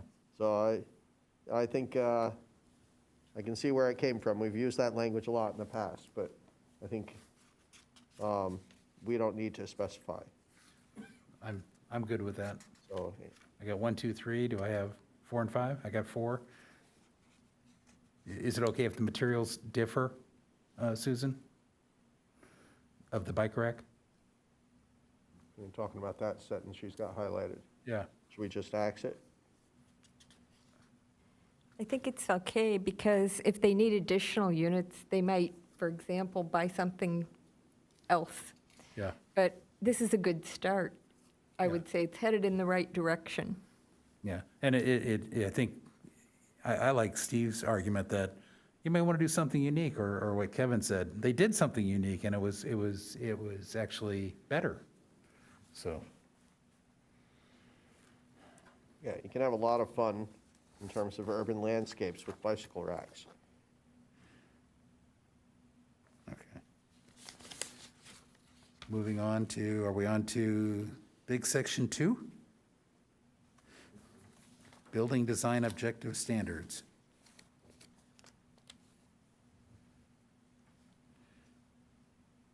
I have a concern with item AI. A single universally recognized style shall be identified for each building, et cetera, et cetera. It's kind of a, I don't know, slightly outdated sense of that you pick a style out of a style book and you apply it to every building, but, modern buildings are Yeah, modern, and what if they want to, if they can't point to it in a style book, does that mean that it's not allowed? because it won't be universally recognized. I mean, Right, Yeah. this falls very conveniently when you're talking about single-family homes, and you say they should be craftsman, they should be mission style, they should, there are some of these historic styles, but if you're not wanting to pursue a historic style, and instead it's going to be a modern, contemporary interpretation of something, how do you justify that under our code? What, maybe Unless we can see modern what is the just some intent. broad catch-all that everybody will say, my building is modern, Yeah. right? I don't know, Jamie or Jennifer, was there an intent of A1? I think it's okay because they can go ahead with that and say that it is a universally recognized style. And it says in this description, it will be identified for each building and all roof forms. So it's kind of interesting that they differentiate and say that it will be identified for each building, that perhaps each building has a different style? Is that what they're saying here? Or are they saying that all of them have the same? I'm a little bit confused. So there's Because a it couple says things all going on. roof forms, so. But anyway, as long as it's an identified, recognized, style, I think it'd be okay to be modern, why not? And I think it'd be okay if they say Tudor too, why not? It's a recognized who style, gets to whatever, who gets to whatever decide? trigger floats their boat is okay. But Who gets to They have to be decide if it's consistent. recognized? with their, sel- So maybe we can pause and see if Jamie or Jennifer have an explanation on what was the intent of that item?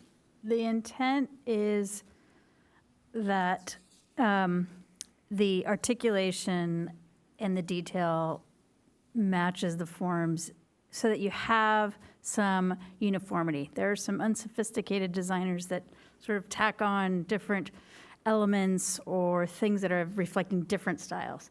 And so the intent is to, in a single building, promote a desired style that is universally recognized, meaning you don't get, there are universally recognized design styles, whether it's Mediterranean or craftsman or whatever. There is also interpretation. We all know that designers have loose interpretations.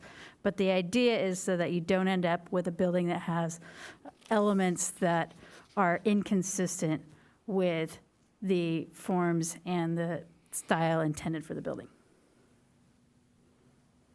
Also, to make sure that so that your roof forms and your building forms and your articulation all go together, so you don't have a Spanish-style roof on top of a craftsman-style building.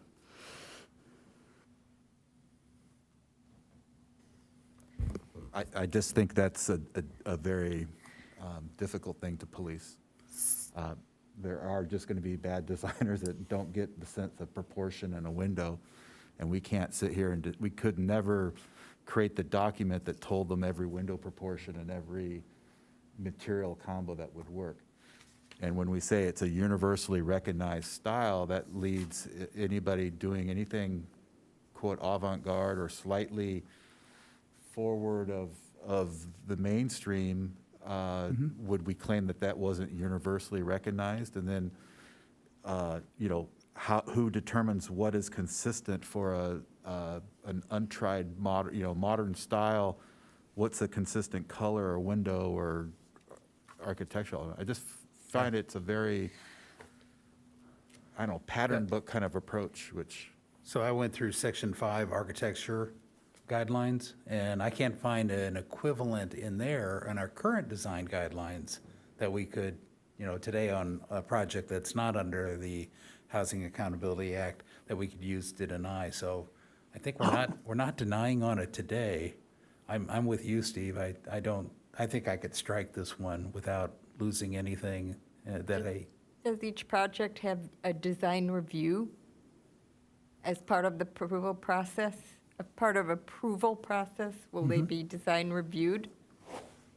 You mean under the projects we're talking about that apply the Housing Accountability Streamlined projects, multifamilies. Right, I mean, we have all of these different criteria, so my assumption is that to check on this criteria, the planning department would be reviewing, correct?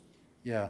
I Yeah, mean, so I'm totally fine with it if it's a modern design or if it's a Gothic or whatever they choose for their style, you know, contemporary, a farmhouse, whatever it is they choose. As long as it's a universally recognized style, I think they'll be able to identify that at the planning department when they do their review. And if they can't, I'm pretty sure they will really let them know why. So would we deny a project that had a Spanish-style roof on a modern building? You know, and I'm thinking there are examples like that today out there, that not everything that's got a Spanish-style roof is built as a Spanish-style architecture. You know, there are hybrids here today on the ground, and we don't have it in the current design review guidelines, and we've never, that I know of, denied one that mixed architectural styles, and I know we've had, you know, if Brett was sitting here, he'd be saying the same thing Steve's saying. He kind of goes over the edge, or not over, near the edge. You have to be careful. You know, he would push the envelope, right, and argue for that, so. I can think of this is a single-family house, but several of you might remember it is Jeffrey Laudenschlager's house, which is right on Vulcan and Orpheus. He's the sculptor who makes all those kinetic sculptures, and his house is a work of art. It's no universally recognized style. It's Jeffrey's style. And I mean, it's a little bit funky and weird, but it fits in perfectly and it looks beautiful. Yeah. So, you know, for me, it's the universally recognized bit, which says, and thou shalt not be unique or original. I would point out Irving Gill is a much loved architect, you know, from the past, 1920s-ish, I think.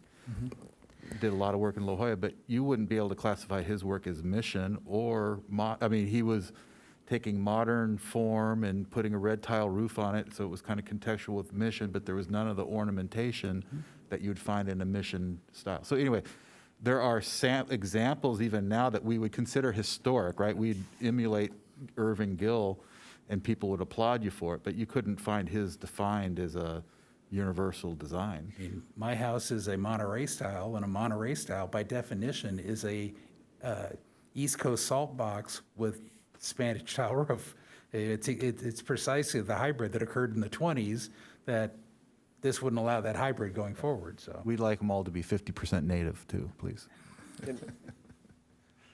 I'm okay with that. Can we just cut this? Well, that's what I think, Steve, I'm advocating for, sorry, I think Susan is maybe not in the consensus here. and Or I haven't talked to you. good with cutting. Yes. So 4 out of 5, so we can come back to it if you feel strongly that we would deny something, but right now it sounds like consensus is that we can get rid of it. I did it. Okay. I'm not, reading through the next one with the numbers, I'm not sure the numbers are what I would pick, but. Right. I put a note here. This is one of the areas where I would like to see a ratio. Some sort. We do have the 75%, but then we end up with here we're going to end up with 50-foot stretches with 5 feet wide insets that are 2 feet to 18 inches deep. So the 75%, I do actually really like that. I remember I was advocating when we were at our combined meeting to have that even smaller. So we are almost, if we drop it below 50%, we're forcing 3 different wall planes as opposed to just 2. But the 50 feet only makes sense. Let's picture it's a 400-foot long complex. It's going to be 50 feet and 50 feet and 50 feet and, whereas if we allowed some sort of variation so that it's like, well,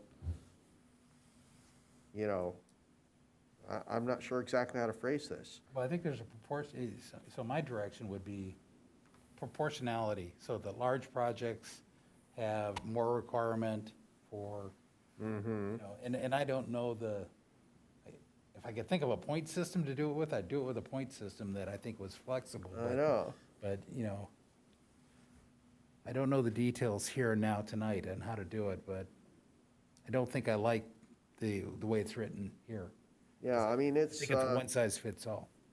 you know, if staff or our consultant's going to work on this, this is one, I think this is probably one of the most key objective design guidelines for large structures. Because, and again, it's all, I've been obsessed with this line of dominoes standing on end. I've been seeing it over and over, and I'm just terrified I'm going to see nothing but that for the next 10 years. So, And I so, feel there's- so if someone came up with an alternate to that, Kevin, and I agree with you, we think there's a overpredominance of these stacked domino-like buildings. Yeah. But if someone wanted to try to articulate a horizontal line and emphasize, you know, that, Yeah, this is almost forcing them to go back to the domino, right? And so they could do whatever, articulate the roof line, articulate the ground plane, but they had a middle mass that was long and horizontal. yeah, And it might be a wonderful contrast to some other piece, but you're not going to allow it, right? Kind of Frank Lloyd Wright-esque. Any number of, You get a nice, yeah. yeah, it's, it could be like a percentage of that flat panel, because I know a little further on here we have, you know, and we had something about the heights setback, it's, yeah, but, I'm a little confused by the minimum, the final sentence says breaks shall be a minimum average of 5 feet wide, I get that, with a minimum of at least 2 feet and 18 inches deep. So is it 2 feet deep, or is it 18 inches deep, or am I missing? It was a oopsies. Oh, I see, sorry, And then 2 feet was the wrong part, it's the 18 inches. 18 inches, fair enough. wait, say that again? It kind of seems like these two paragraphs, A and B, are, maybe should be more similar, huh? Why do we have one that's 75%, and then we have a different one that's 50 feet? You know, maybe somehow they should be the I same, think- more like both 50 feet or both a I think what they percent. wanted was like, here's the plane, and 75% of it can go out to here, but it can't all be in one hunk if your building is several hundred feet wide. It's got to then be broken up by pieces no bigger than 50. And it kind of makes sense. I mean, I just, yeah, I hadn't really thought about the horizontal aspect. Thank you for that, Steve. Got my head spinning. But yeah, I mean, it's, so, you know, we draw a box around the building envelope, and there's this flat panel that's facing towards the public. You know, we want to make sure that that piece that's facing the public is interesting. It's not one big flat wall, it's not a series of big flat walls that are nearly identical.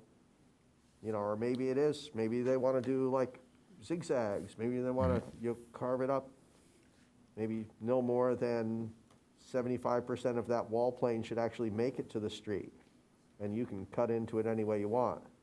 Yeah, I think the city of San Diego is just as a reference, maybe to give direction. I mean, they have a thing that says, you know, there should be 3 wall planes, you know, and they give some proportionality. One, you know, none of them should be more than 40% of the total thing.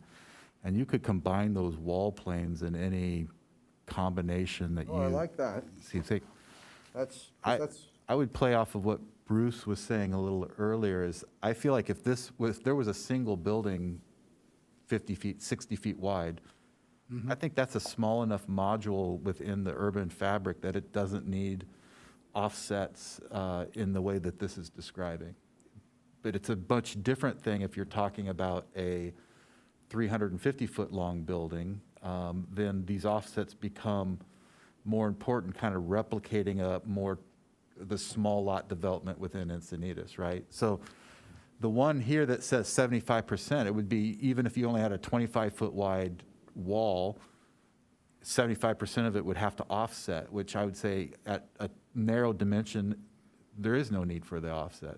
Only when you start to get to, say, 100 feet, then you might want to think about trying to break that up, into other, I think what I was thinking was that for the smaller projects, you might still have some requirement for offset, but it could be a smaller offset.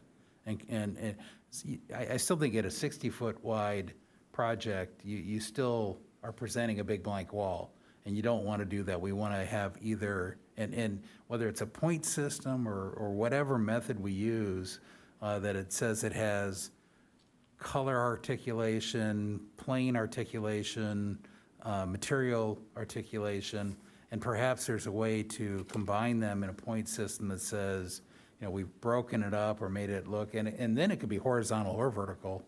But, I'm trying to, my goal is to support the general plan and break up the apparent bulk mass size. Now, looking at the survey that came from the public, and in terms of facade articulation and reduction of massing, number one choice was material changes. Number two is varied building heights. And number three was color changes. And that led right into varied roof lines, which was like, 75% approval there. It was like nobody I wanted. do just think it's a gradual, like, if you're talking about, and maybe 60 is too wide, right? But if you're talking about a 25-foot wide wall space, why do we need six, materials and offsets and all that? That in itself is a small module at an urban scale or at a citywide. And so the plane, if it's under 25, I would agree. Right. So at some point, maybe, by referring to a percentage, you're saying you're applying that percentage no matter how small the wall plane is. No, right?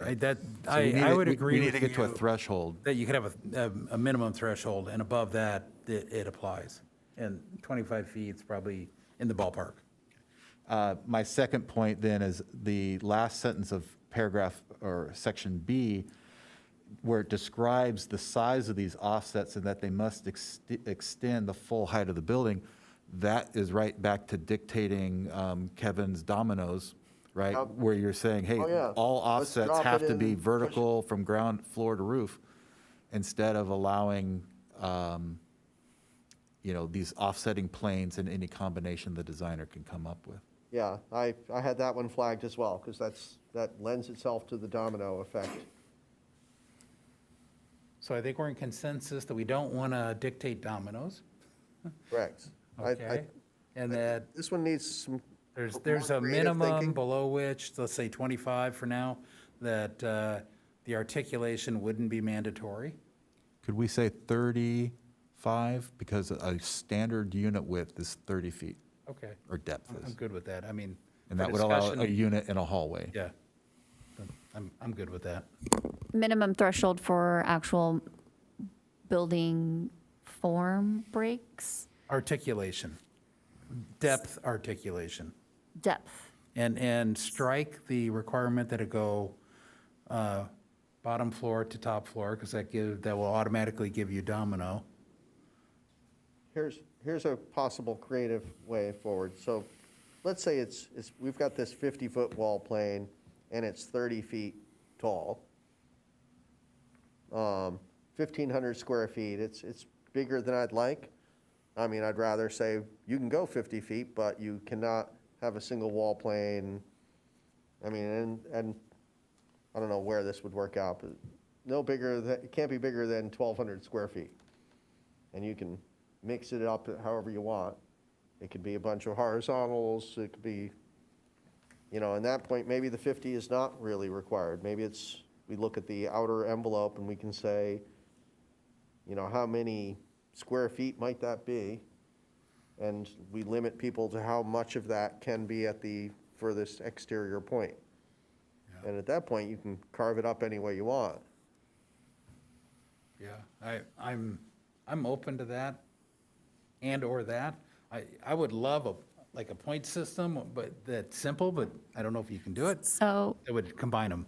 So what I'm Maybe, hearing is smaller maybe- wall planes, that maybe the treatment is more of the material color, but when we get into the larger wall planes, we need that articulation to break up that massing, but we don't want to see it all the way from floor to roof, but we want to provide that options of how you're going to break this up.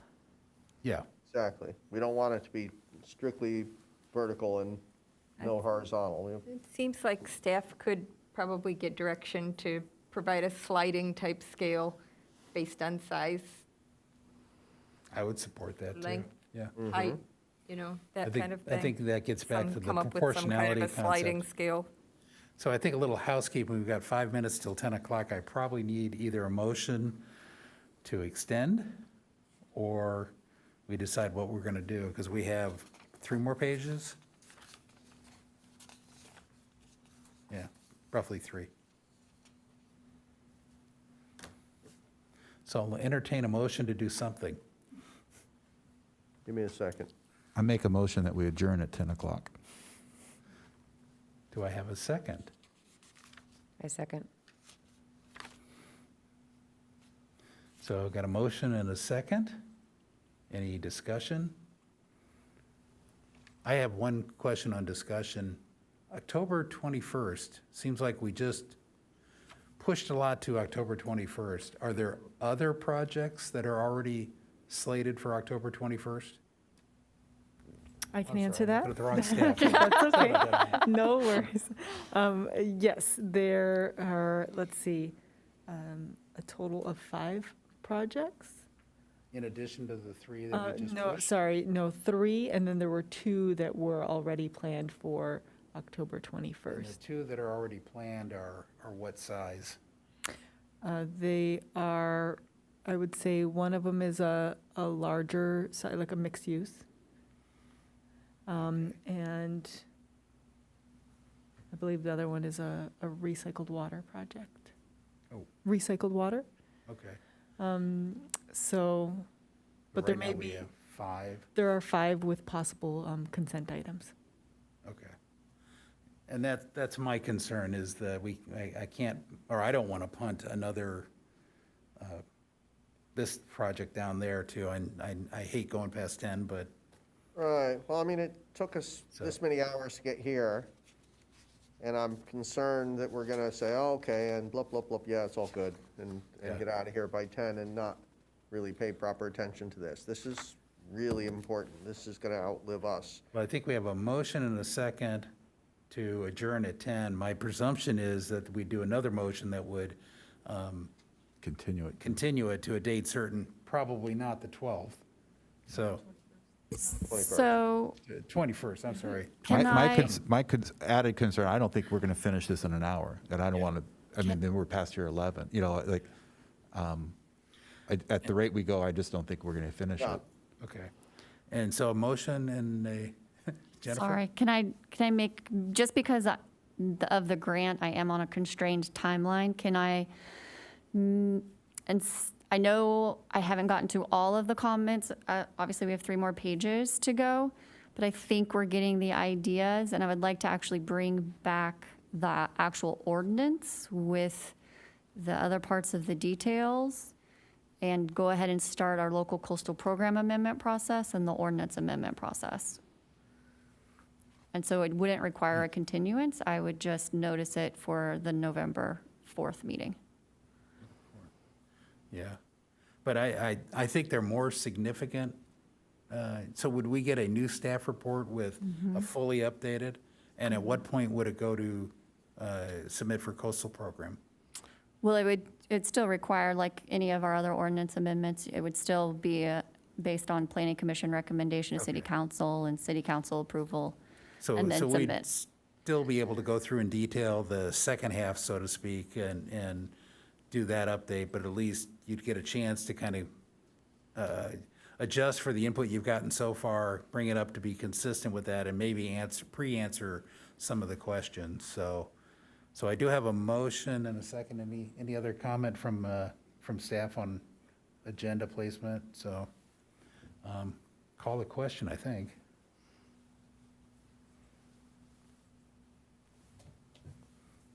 I have to switch over to voting. Oh, yeah. Oh, sorry, that's me. I was just going to Oops. shout it out. Yeah, where did it go? Oh. Now I've got a voting in progress. I didn't get to touch it.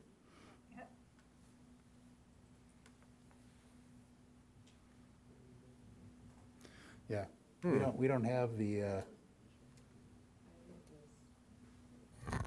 Dave, clean up on aisle Oh, one. there we go. Just switch it back and forth again. weird. There we go.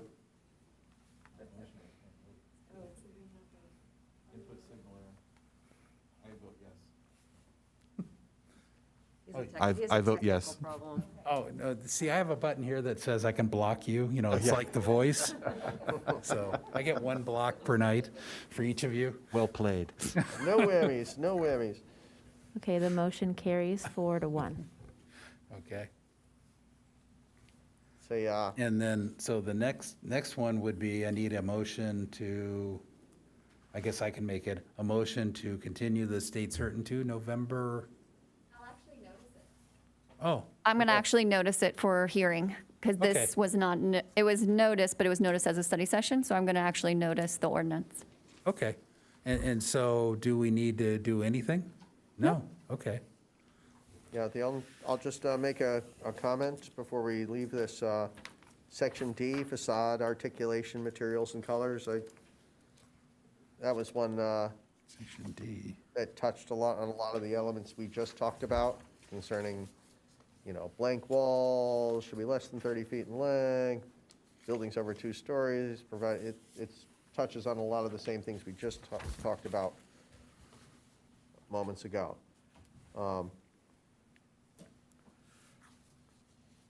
But we haven't closed this item, we've just made a motion to adjourn in about 90 seconds. But we still have to get through commissioner report, Yep. secretary report. Maybe we could focus I on that. certainly hope balconies don't need to be held up by fake columns, but we'll get to that. Yeah, we'll have a bite at that apple.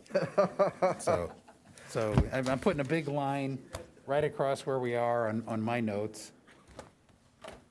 So we'll have more chewing on the apple after where we were, obviously. So with that, that's the end of that item. We'll move on to future agenda items added by planning commissioners. Are there any? None. Seeing none, moving on. Planning commission reports. Are there any planning commission reports? Nope. City planner reports? I have nothing to report, but I did want to ask for those who attended the APA conference, if you had any thoughts or feedbacks on that. I know it's late, but we can, I think I had a different experience than Bruce. I probably attended 6 Oh.